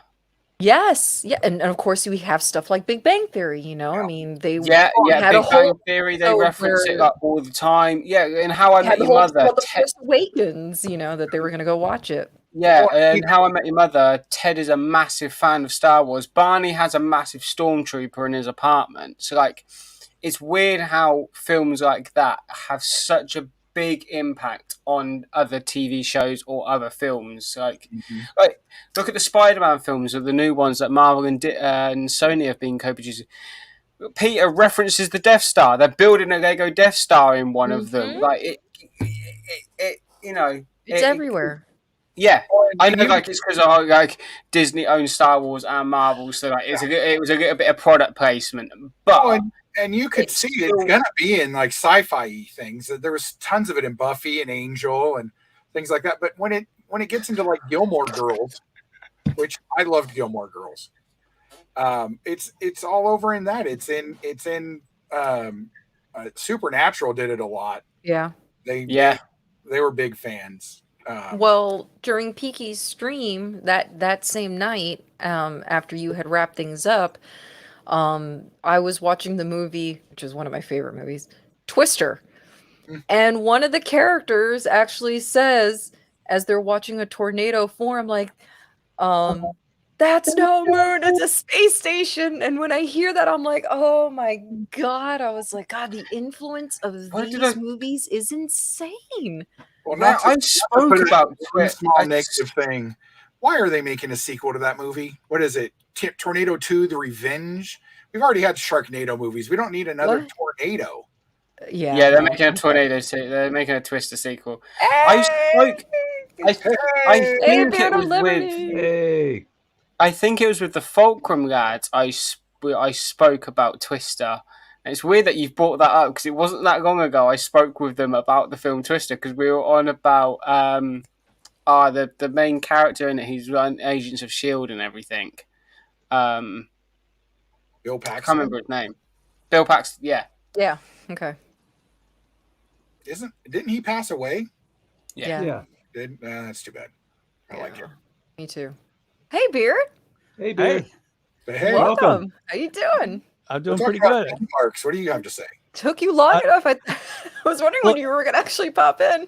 You mentioned the invite was out there. This is not something that I do. I'm not a creator. I don't do anything. I'm just a fan of shows, and I happen to stumble onto things. You do not need to have a channel to ever come on this show, people. I'm just letting you know. All I'm going to say is I love the Halo 3 artwork you've got behind you in the frame. It's I made out spotted of that. I was like, frames. that's Halo 3. Yeah, that's made out of frames from the original trailer. It's one of those mosaics. That's cool. Yes, I love it. But I did set up, because in case I decided to come on, my VHS for my Star Wars Nice. Yes, Very and nice. everything. So Beard of Liberty posted a really fabulous picture on May the 4th, correct? And it was Yes. just a collection of all your VHSs and DVDs, which of course I pointed out that I saw the Ewok stuff on there, which made me very happy. Yes. Very, very happy. Just to throw this out there, because nobody cares, but I'm gonna do it anyway. Do it. A making of Star Wars VHS, which was made after the original film, that is free, not for resale. I'm pretty sure I got it by sending something in from a cereal box. Oh my That's goodness. really cool. That's really cool. It's really rough. It's from the 70s. Oh man. There's the Return of the Jedi ones. There's 2 Return of the Jedi ones that are kind of hard to watch now because they haven't touched them up or anything. Yeah. They're old copies of copies. But I have the originals that I got from when my video store closed of like the making of The Empire Strikes Back and making of Indiana Jones. They're around here somewhere. But those are things, they need to touch up and put on Disney Plus. Yes. Oh yeah. But people would eat up all that supplemental content. Yeah, they have they release like the making of like the Marvel films and everything now, so they could easily do that with the Star Wars films. Absolutely. Oh yeah. Yeah, there was stunts and FX of The Empire Strikes Back is one, and it just went into everything it did to make the stuff. I know that's been reused in a lot of documentaries, but the old documentaries, and they're narrated by Mark Hamill and Carrie Fisher. They're fun. And I still think my favorite Star Wars documentary is Empire of Dreams. I absolutely just love Yeah, that. that one's very good. That one is very good. Just Or the mockumentary they made during, was it episode 1 about R2 and how he was R2D2 beneath the dome. Love it. Love it. That is up there with the one where they took Wicket around to meet everybody in Return of the Jedi. That's awesome. And he's a washed up drunk and he's had bad times and this is a big chance to come back. It's awesome. That's R2 great. gets the bit part as a trash can in Starsky and Hutch, where they're running through the alley and they throw the trash can down and it's R2D2. Fantastic. If you can find it, watch it. It's great. I'm sure it's on YouTube somewhere. No, I'm definitely watching that. Yeah, you see, that right there is something. See, I like hearing you guys laugh, and you guys are obviously appreciating that. And that's a discussion that I have had. It's actually how I ended up meeting Ro in the Scarif Scuttlebutt podcast that I used to be on, which is I wanted to talk about, comedy in Star Wars. And some people don't, like the things like Blue Harvest when Seth MacFarlane went ahead and did, the whole, original trilogy animated. And Ro is not one for comedy and sci-fi. I am the opposite. I am the kind of person that I say, you have to know that material very well to be able to make these jokes about it. And it's not like these aren't things that I haven't joked about myself watching it privately. So to be quite honest, I don't see it as an insult or a slap in the face. I always think it's just absolutely incredible. And what time and thought you had to put into it to make this so funny, Well, and there's degrees of that. Of course, absolutely. The original trilogy has some great little funny lines in it, and so does the sequel trilogy.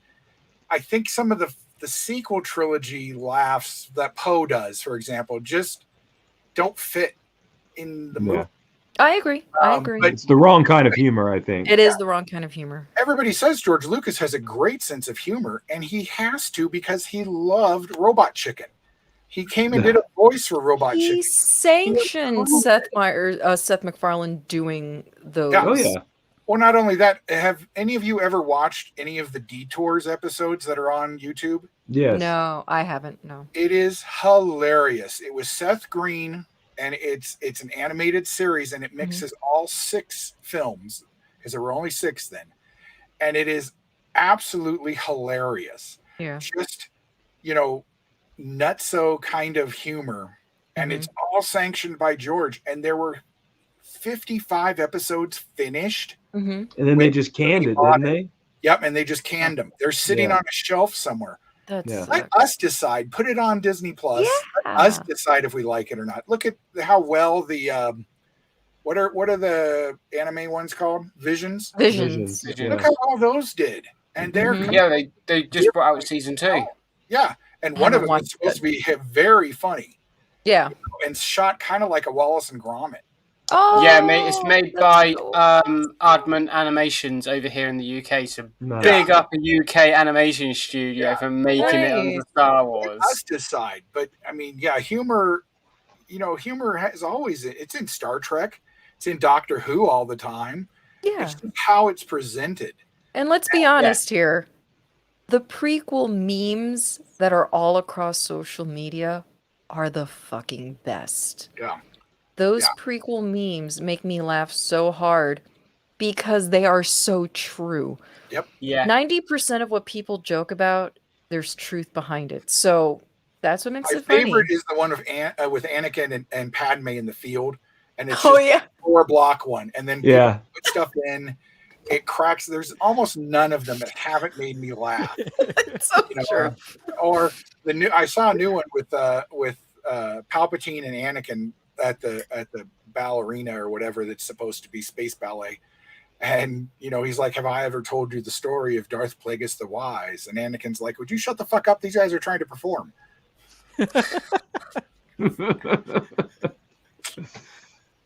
Anakin's trying to watch the show. Shh. I mean, it's certainly not sanctioned Star Wars, but if you haven't seen Thumb Wars, oh yeah, yes, that I have seen. Yes, I or remember Hardware Wars. Hardware Wars is great. Oh my god, it's horrible, but it's terrible. You can make it through the Star Wars Holiday Special. You can make it through Hardware Wars. Yes, Peter. Yes, definitely. I'm sorry. I love Spaceballs. I think Spaceballs is great. It hit my TikTok yesterday. I think 2 guys dressed up as Spaceball, like people with the big white hats, and ran around on Star Wars Day on Disney World. They're just hilarious, and the stormtroopers kept trying to stop them and make them do things. And I'm gonna share my screen really quick since we were just talking about the memes, but yes. Yeah. it's the look on her face. Right? She's like, right. I'm going to change the world for the better, right? For the better, right? I just love it. I love everything about that. So I'm going to take a second to the Star Wars memory. I remember watching the Star Wars Holiday Special live and not realizing as a kid that it wasn't Star Wars on TV. Until Harvey Korman came on, and they were singing and the weird stuff with the Wookiees. I was confused as hell at 6 watching this live and like, what? Jefferson Starship? Come on now. Yeah, well, I didn't even know who they were. I'm like, what is this? It was as confusing as seeing Kiss show up on the Paul Lynde Holiday Special. Oh God, yeah. What? You can't beat B. Arthur, man. Come on. Where are my figures of that? Where are my figures of Harvey Korman and B. Arthur? Yes, I want them. What were you going to say, Beard? Hold on. Are you okay there? Yeah. I was just going to say, I recently stumbled across somebody on YouTube. No affiliation with him. I'm just going to shout him out. Charlie Hopkinson. Oh, yeah, y'all know. Yes. Yes. That is, he turned me on. Those deep fake videos are gold, man. Yes. Oh, all of it. His Lord of the Rings stuff that he does is hilarious. Yes. His Gandalf is spot on. Yeah. But I was just thinking of all those lines of the Anakin sitting in the corner, just like, they have R2 with them. I know. It's great. If anybody out there hasn't seen it, Charlie Hopkinson. If you love Star Wars and you love comedy, you have to watch it. The best is the ghost of Qui-Gon, and he's just like finding out all these things that have happened, and he's like constantly munching on stuff, and it looks so terrible with the way the wigs are and everything, but it makes it so so much more brilliant. And Yeah. I love Anytime when they he's just- dropping it's lines like- from the movie. You are lost. Yes.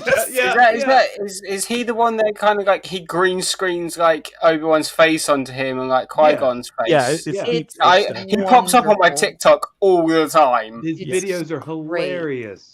He like grows Anakin back from his hand with a bacta tank, and the When whole he time uses head and Qui-Gon's shoulders and a little bit of shins and, and knees. yes, And then and you want and Anakin to Qui-Gon's go to pissed when all these therapy people. together. Qui-Gon keeps Isn't it- getting mad because all these people come back from these wounds to the stomach, Yes. and he's like, "What the hell?" So they put him in the back to tank. It's just not working. He's like, I'm getting all pruny.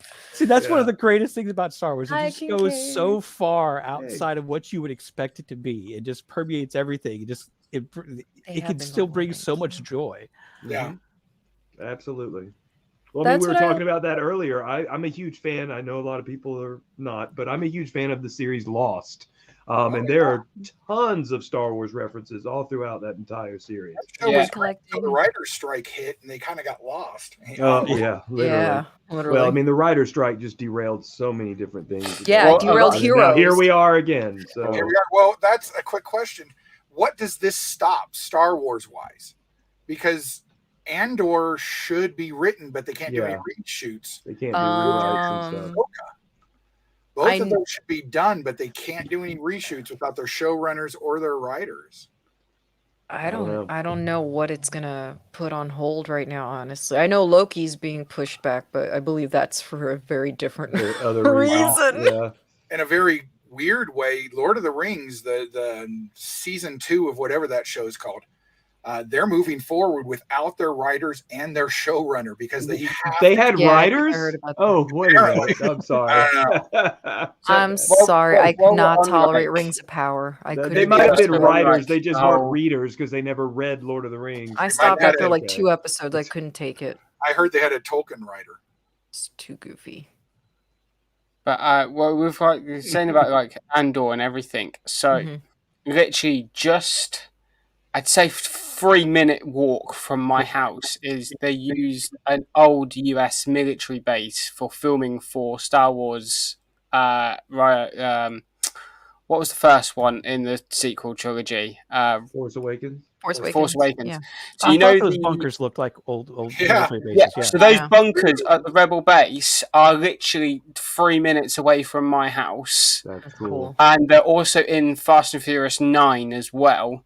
They were so basically Star Wars, like Andor Series 2 was there probably about 3 weeks ago now, filming at the bunkers again.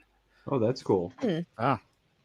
Like people were saying, "Oh, just seeing like Harrison Ford at McDonald's because McDonald's is up the road," and like they were like, "I'm literally right here. I'm 3 minutes away from you guys. Just come down my street, please." That'd be cool. But people Yeah, people were trying to fly drones, like just try and get like people Oh, I managed to get believe that. photos Get that when scoop. Force Awakens shot up there. People managed to get shots of like X-wings, the Millennium Falcon, and everything remember up those. there. So, That's awesome. Oh my God, Peter. Salacious is always holding something. Always. With monkey Me sock too. Why do you candy. think you haven't seen my hands for a minute? Josh? Yeah, same. That's 50 extra points right there. Mhm. Mm-hmm. Good If Lord. I can hit the camera, I win. Anyway, I'm sorry. What? What the fuck, dude? Hashtag splat. Nobody said Wow, sirs. Look what you did to Beard. You Sorry. killed Beard. Killed him. Look how Sorry. ready he is. He's joking. He's joking. But anyway, on his own shit. Star Wars. So Star Yeah. Wars. Yes. I've heard of that thing. Wait, what's Star Wars? I don't know. What's The that? Star Wars. What's the favorite- Star Wars? So why do you love it, Beard? Tell us. Yeah, why do you love it? You What know, does it mean to you? it was just so much of my childhood and young adulthood. I was thinking back on this. It was probably in 3rd or 4th grade, maybe, whenever I saw the Sarlacc pit scene on broadcast TV. Oh, cool. My dad was flipping channels, and that came up, and he stopped for a little bit, and I was completely enthralled. I can picture the house I was in. Yeah, Look at Beaky. I can picture the house, the old tube TV, the stand it was on. Everything's very sharp in my memory. Yeah. And my dad said something along the lines of like, do you like that? And I was like, yeah. And I think the very next weekend we went to Blockbuster and rented the first movie. Nice. And the next week and the next one. And from then on, we didn't have a lot of money. So every Star Wars book I could find in the library, I checked out, read it in like 2 days. Yeah. Granted, this is a very young me, and I'm just plowing through these books and trying to find everything, getting everything that I can find about it. And the middle school me, when the Phantom Menace came out, was just pumped for it. So it's just, I don't know exactly why, but it's always brought me so much joy. Me too. I don't know what it is. It just would hypnotize me. And one of the things that I kind of realized, because I know I'm not old, but my memory is already somewhat starting to fade about my childhood. But when I think about it, I was like, you know what? Now that I'm thinking, I'm like, I think I may have watched Star Wars like on Easter Sunday and just being at my grandparents' house because we would always do some sort of barbecue or whatever. And it was just on TV. And I remember my aunt like saying like, do you even like know what's going on? And do you like this? And I'm just like sitting there like a fucking drone, just watching it like as if I'm being It's like, hypnotized. no, I don't, but I love and it. I'm like, look, I'm a kid. I know what good versus evil is at that age already. And to me, as a 6-year-old, 7-year-old, that's all I needed to know was that's a bad guy. This is a good guy. I love the music. I'm entertained. There is Yoda, who sounds like Fozzie Bear. That's all I cared about, and I was just obsessed. And that's another thing. John Williams, God bless you. That was one of the things I was Oh, going to yeah. say about Rebels. Mm. I think that's another reason why I loved Rebels so much and why I love Mando, but there's something about the music. Like, I get you're going for the space Western, but it doesn't have to sound so much like a Western. To me, Yeah. a lot of the magic of Star Wars is the music because it doesn't sound like a Western. It doesn't sound sci-fi-ish like Star Trek does, even though I'm starting to really love Star Trek now. But that's why I do think it has been able to span generations. Is Star Wars to me hasn't just always been for nerds. I mean, like my mom told me, she lived through all 3 movies and saw all 3 of them in the theater, and she said everybody went to see Star Wars. Yeah. It wasn't just nerds and dorks and stuff like that. Everybody saw it. It was a huge deal, and it was something that everyone could share. Star Trek has a very specific fan base, but you could take anybody, in my personal opinion, probably to see Star Wars. Yeah. Well, Star Wars is the mythology of a modern age. It really is. Yeah. Hey, And Gap. Star Wars, when Star Wars left me in '85, once the droids and Ewok cartoons were over, we didn't have anything. There was nothing. And so I got into Star Trek. I felt my dad was a Star Trek fan, and I got into the classic series. And it ran every day, so I could watch them episodes over and over. I would still watch Star Wars, because we didn't have it on VHS initially, because the tapes were like $100 a piece. And in the 80s, you can't afford that. Right. But then, in '89, when the Next Generation came out, I was right there. I read every Star Trek book, and then West End Games came out with Star Wars: The Role Playing Game. Oh my gosh! And about a year later, you had Heir to the Empire show up, and I got pulled back to Star Wars. I've never lost my love for Star Trek, real Star Trek, not JJ. Hate him, but it's Star Trek is what kept me in sci-fi. And during that time, I found Doctor Who, and then I found The Prisoner, and I found Space 1999 and Red Dwarf, and of course here the $6 Million Man and Bionic Woman and the Incredible Hulk. And I found sci-fi after Star Wars that kept me going for that 15 so years until 1999 when the special editions came out, and I was all for that. I didn't. The only thing I don't like about the special editions is Han shooting first scene and the Jedi rocks bit. I don't mind the Jabba scene where he walks on top of Jabba. I thought that was dumb, but it was cool to see Jabba again. And then the prequels came out, and we were there. Yeah, we were there at 10 o'clock the morning before to get in line. Yeah, the days before being able to order your tickets and have assigned seating. There were no advance tickets. You had to buy on the day theater waiting 5 hours to get a seat to watch the midnight showing of Revenge of the Sith. Oh yeah. Dressed up with my lightsaber. Absolutely. That wasn't a lightsaber though, was it, Shanti? Huh? Yeah, that wasn't a lightsaber though, was it? We we had the first Star Wars celebration was here in Denver. Nice. And it was horrible. They had it in the middle of April, and they had it on an abandoned airfield. And only half of it was inside the hangars. Mm-hmm. And it rained, and it was so cold. Oh no! And I think that's kind of why they never had it there again. But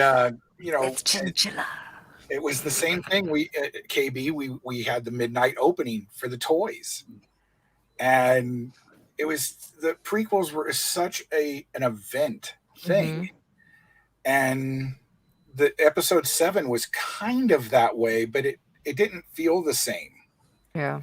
And I don't know why it initially couldn't get to it. Lucasfilm will never not be good at cutting trailers. They could recut Ishtar and make me want to go see it. But there's something's missing now. Yeah. And I think part of the reason is they didn't take a time jump between movies. So there wasn't like a 3-year gap, not in real time, but in Star Wars time. Right, right. And even they could have left a 2-year gap for us. We had 3 years in between each of the original trilogy movies and the prequels. Well, we can wait 3 years, especially if you're going to throw Rogue One and Solo in between them. But Star Wars is not a kind of property that can survive every year movie. I was discussing with Joker Voice earlier this week that while I see the benefits of streaming, it has also killed patience completely. Yeah. And the pandemic didn't help things either because everybody was at home just binging and binging and binging and binging and content after content after content because there was nothing else to fucking do out of boredom. Your bag of chips. And I am not one for binging. There's only maybe 1 or 2 shows where I've actually sat there and binged the whole thing for the first time. But even if Netflix does an episode dump, I typically will still try and just watch 1 or 2 episodes at the most weekly because I like the anticipation. I will wait for good content. Like people's minds exploded when they realized that they would have to wait until 2025 for the last season of Stranger Things. And I'm like, you know what? If that's how long it's going to take for them to give me a really great series finale, by all means, I'll wait. I don't give a shit. I don't care. Yeah. Why do you just want content for the sake of content? And I've said it before, I would rather have no Star Wars than bad Star Wars. That's just me. It's like the way Marvel can get away with it with like that kind of like multiple movies a year is because they film it like a couple of years in advance anyway. Right. So like they have a filming schedule, and then once they kind of got their filming schedule in order, then they get their release schedule in order. Right. So that's how Marvel can get away with it because obviously especially with Marvel, they have so many characters they can then do the films on. Whereas obviously, like compared to Marvel characters and Star Wars characters, there's like 10 times, maybe 100 times more Marvel characters than there are Star Wars that they can, do that with, where they can span more films and get multiple films out. Can you imagine if they did that with Star Wars, like multiple films a year for Star Wars? We'd have some random Imperial just guard on the Death Star getting his own movie about how he rose up through the ranks and got to command a little squadron on the Death Star. But nobody would want to watch that. Max Yeah. Rebo, A Star Wars Story. Yeah. Yeah. I'll be Yeah. down. Excuse me, And Darth how he survived the Rebo. explosion. Darth Yeah. Rebo. Yeah. How did he and Bib Fortuna? Yeah, they just Okay, I just whatever. watched Return of the Jedi, They were both on that damn and I got sailboat. into an argument with somebody, I think a couple years ago, about the whole Rebo thing. I guess it was during Book of Boba the Fett. Book of Boba Fett bullshit. And I was like, they're like, he wasn't on the sail barge. I'm like, yes, he was on the sail barge when it blew up. What the It fuck showed are you him multiple talking about? times. They're like, oh, he's just in the But- palace. I'm like, I was like, how are you calling yourself a Star Wars fan? Do you not watch the original trilogy multiple times a year? Like, because I sure as hell know I do. I was like, the little blue fucker is course- on the sail barge. Back in the day, Yeah. if you would have read Tales from Jabba's Palace, you would have known that Boba Fett or Bib Fortuna did in fact was on the sail barge, but got off almost immediately when stuff started going downhill. And I'll accept that. And we I don't will know. accept that. We don't know how Max got off, but we don't care because Max. I don't want to know how Max gets off. Yeah. Yeah. Well, he Yeah. has 4 feet, so it's Does going he to use hard. his little feet hands? Yeah. Anyway, I don't know. Well, you know, on the topic of they couldn't do multiple movies, they could if they would dip into all those stories that they made non-canon, because some of well, those books are fantastic. but now they're The just old raping Tales him of the for Jedi and not story. the new stuff that's whatever it's called. That the old Tales of the Jedi stuff would be fantastic. And I feel Republic stories. There's one book. It's Dark Alliance. Mm. Like I've been listening to the Fulcrum boys do the audio, like read the books out on the audio format. They're really good. Yeah, they're great books, and I mean the thing is, I have the same problem with Star Wars as I do with Star Trek. When JJ wanted to relaunch Star Trek, and he was like, "I'm just going to make new Kirk and Spock and McCoy." No, you just show a different ship in the same time period. I don't need Star Trek to be Spock, Kirk, and McCoy, or I wouldn't have watched Next Generation, DS9, Voyager, Enterprise. That's true. You know, This is true. So it didn't need to be. He didn't need to mess up Star Trek in order to make new Star Trek. And I think the Star Wars is kind of the same way. They're stuck. They've been stuck on the Skywalkers. That's why I like The Mandalorian until they brought Luke into it. And I did finish Andor, and I did like it, but it was kind of a show that didn't need him. Apart from the prison scene, nothing he does in the show makes any. Andor is purely just a vessel to watch the story Disney through. You know, is covering too many angles of the same story. I don't need to see every single angle, of Order 66. I don't need to see every single angle of and I feel like that's what they're doing, and it's like it's not needed. That's why after Return of the Jedi, I felt like that wrapped, especially having watched it for the first time on the big screen for the 40th anniversary. I've only ever seen it, on TV. And the ending of that is so perfect for the Skywalkers. I wish Force Awakens would have done a massive time jump where Luke, Leia, Han, they've all lived their lives. They've passed away. And we don't need to see that anymore, especially since you didn't bring the three of them together one final time in Force Awakens. Like, you could have just done a major time jump and just gone from there and given us new characters. Yeah. Because we, as the older fans, I don't mind moving away from Skywalker. It's a big, huge galaxy. You know how many and that freaking story was characters finished there are? too. It didn't need to be continued. Done. You did 1 through 6, and that's it. You're good. I'm okay with living there. Now move on to other stuff. It's fine. That whole thing with Rise of Skywalker, where they gave Rey the Skywalker name. She didn't need a last name. She didn't I agree. need to. Why couldn't she be making her like an offspring of a bad Palpatine, like, a defective Palpatine clone? Did we really need an explanation of why she was Force sensitive and why she could use the Force? Did we need an explanation? No. Like, they're also making it seem that. They also, I didn't like the whole like, well, who is she? Is she born of somebody like that's super? I feel like how do I word this? They made the Star Wars universe too small. you don't need to be a celebrity to be a Jedi. You know what I mean? And I feel like that's what it, like, oh, you know, like, is she Kenobi's daughter or something? Because that was a big rumor too that, you Yeah. know, had come out. And then to make her just a Palpatine, it's like you're destroying the original trilogy, but you also can't seem to move past it because you just keep giving us Skywalker, Palpatine, Skywalker, Palpatine, Skywalker, Palpatine. And even if you want to go to the Palpatine route, she should have kept the name and changed what that name means. Yeah. Yes. Which That I would have would have been accepted that. more- Like But But nobody not else making in her the a universe is Skywalker. I'm called sorry. Palpatine.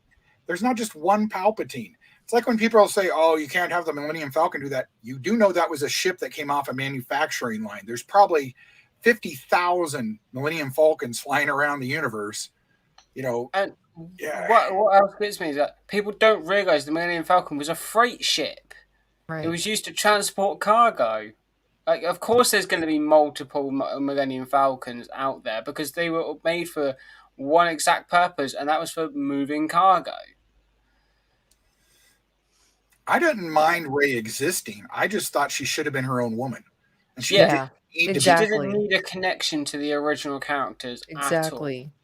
You know, Exactly. maybe her parents died because they were smugglers and they screwed around with the Hutts and got killed. That's enough backstory for me for her parents. And Yeah. she is just another person who has, you know, force powers like Broom Boy. Or they could have Well, gone that's down what, a and different. right, exactly. They could have gone down a different route and not given us another orphan on a desert planet story. Yes. I hate that all Star Wars planets are one environment, and that's just it. They're all desert or green. Yeah, they're all green, they're all forest, they're all frozen. Go ahead, Beard. I've got a little bit of a theory with the sequels, and I'm not going to touch on them much because I don't have much positive to say. Yeah, but neither do I. Go ahead. Yeah, Josh is asleep. And I'm sure this is not an original thought of mine, but I haven't heard other people say it, so I'm sure other people have. I think they went so much with copying A New Hope beat for beat because they were worried about how much backlash the prequels got for being too different. Right. And then when that movie got so much backlash for being so similar, they threw the script out the window and they just didn't know what to do. Just did away with everything that you expected and every twist that you thought was going to happen. They did the opposite. And then they saw the backlash from that and they thought, oh, we need member berries. Yep. So we're going to bring back the big bad. But they didn't really know how to do it because they'd written themselves into a big, messy corner. I agree. I agree. And then Carrie died. And then that messed up the script even more. Yeah. R.I.P. Yeah, definitely. Devastating. So. Truly devastating. I was at work when I found out. I had to go. I had to leave my desk and go to the bathroom and cry. It's kind of something JJ does. I mean, if you look at the new Star Trek movie, that's episode 4, almost beat for beat. And then he came back with, it's not Khan. No, it is Khan. We were just joking. Well, I'm going to say in defense of JJ with the Star Trek, as someone who wasn't into Star Trek at all and was purely a Star Wars person, I will say I remember seeing the trailer for the first Star Trek movie that he had done, and I was like, you know what, this actually looks pretty good. And I didn't even watch the original, series either at that point. Of course, I knew it. Again, Star Trek is a huge, is greatly embedded in pop culture, so I didn't know what it was. He is a hack. I agree, Tom. I do. But at the same point, you know what? He got my butt in the seat, and I did enjoy those movies. I did find it entertaining. Yeah. Oh, I and it did pique my interest in Star Trek, but really what ended up piquing my interest in Star Trek was this guy right here, and believe it or not, the Orville, which I love. Orville is just about the best Star Trek we've had in years. And I love it. Have any of you watched Lower Decks? They need to renew it for a 4th season. They do. I don't know what's taking so long. Honestly, I'm in the same boat as Shanti. I knew of Star Trek, and obviously I must have catched maybe the odd episode of Next Generation every now and again when I was a kid, growing up. You flip through the channels and Star Trek's on kind of thing. But again, those 3 films of J.J. Abrams done kind of got me knowing about Star Trek and kind of knowing characters. There are 752 episodes of Star Trek and 10 movies. So it's hard to get into Trek and catch up in any meaningful Well, whatsoever. I'm watching Next Generation right now for the first time, and I could tell you right now, I'm fucking in love with it. Just wait until, and when you're done, skip Picard seasons 1 and 2 and go right to season 3. I'm sorry, I suffer from OCD. That's not going to happen. Oh, well, then That's I not feel gonna sorry happen. for you. That's not going to happen. Season 1 is god awful. Season 2 is only saved by Q, and season 3 is probably some of the best Star Trek. That's what I keep hearing. That's what I keep hearing. Because they gave us Star Trek again. They didn't Yeah. try and give us any kind of, when they were just cursing at Picard and telling him the hubris of you. This man saved the fucking universe like 80 times. Who are you? Oh, that made me so mad. Anyway, And I'm sorry. I've been hearing some people telling me like, oh, get through season 1 of TNG. And I'm like, I don't know what y'all are talking about. I was like, I loved season 1 of TNG. I thought it was very entertaining. I'm on season 2 right now. I have to get back into it. I don't watch any Star Trek Next Generation episode where Riker does not have a beard. Once Riker has a beard, we're good to go. It's weird. Once shaves his head, we're good to go. I told Josh that I actually don't like the beard, to tell you the truth. And I'm one for facial hair. But for some reason, I actually like Riker without the beard. I don't know why. Weird. I don't know why. But I'm also looking, I guess, through female eyes, and I actually think he just looks cuter without the beard. Ignore me. All Star Trek, the first 3 seasons of almost all new Star Trek are slogs to get into. They're good, but they're not what it becomes. Even if it's Next Generation, DS9, Voyager, Enterprise, the seasons 3 and 4 were really good. I wish it wouldn't have gotten canceled. I quite liked. I watched Discovery when it was on Netflix, and that was quite interesting. It was. What was weird about Discovery was it was like 2 stories in 2 parts, and I didn't like the first half of each of the seasons, but I loved the second half of the seasons. What was it? Was it season 1 and 2 on Netflix? Yeah. Yeah, I haven't watched anything else after it left Netflix, because obviously over here in the UK we don't get like Hulu, or like we've only just got Paramount Plus, and that's with Amazon Prime. Well, season 4 is interesting because they take a 1,000-year time jump. Damn. Yeah. So we've only just got Paramount. We've only just got Paramount Plus over here, and we have to pay that as well as Amazon Prime. So like, it's not even included in our Amazon Prime. So like, it's just like, can't be bothered. Well, I will say, we definitely need to do an episode, obviously, just to talk about Star Trek, because that is definitely another major franchise that has had a huge influence on pop culture. So if you're going to do that, you might need to narrow it down by actual series, because there is a lot there. I know. I could talk your ear off for hours about Next Generation and Deep Space Nine. The best. Have you seen Beard that they've got a DS9 comic now? Really? Ooh. IDW is about to go out of business, but they started one, and it's set before Jadzia dies. And it's hilarious. The first 2 issues are called The Spoilers. Well, it's spoilers for a 25-year-old show. Yeah, plug your ears, Shanty. What? But somehow, it's one of those episodes where the issues are great because they're very Star Trek-y, but they're also very DS9-y, because Quark finds a corgi, a full-blooded corgi, and the episode all revolves around this dog, and somehow like Morn's involved, and there's a black market because it's such a rare creature, and Odo doesn't know what to make of it, and he morphs into a dog and has a great time playing with the dog, and the issues, and then somehow it gets Borgified, and they're great issues. It's just hilarious. I'm gonna look into that. On that note, I am gonna call it a time, because I was gonna say we're actually gonna call it 2. I was not expecting to go 2 hours, and not only that, but end it on Star Trek. Has it been 2 hours? Good Lord! It's now 4 a.m. for me, so I'm like, we could take it just a little bit further. Well, also Lucas doesn't say anything about Trek influencing him. He always talks about, the hero's journey and stuff, but right. You see in some of the tech and stuff that Trek definitely influenced him in some ways. And without Star Wars, there'd be no Star Trek. The only reason Star Trek the Motion Picture got made, and it was supposed to be a TV series on Showtime, was because of the popularity of Star Wars. And then that's the only reason The Next Generation got pushed forward.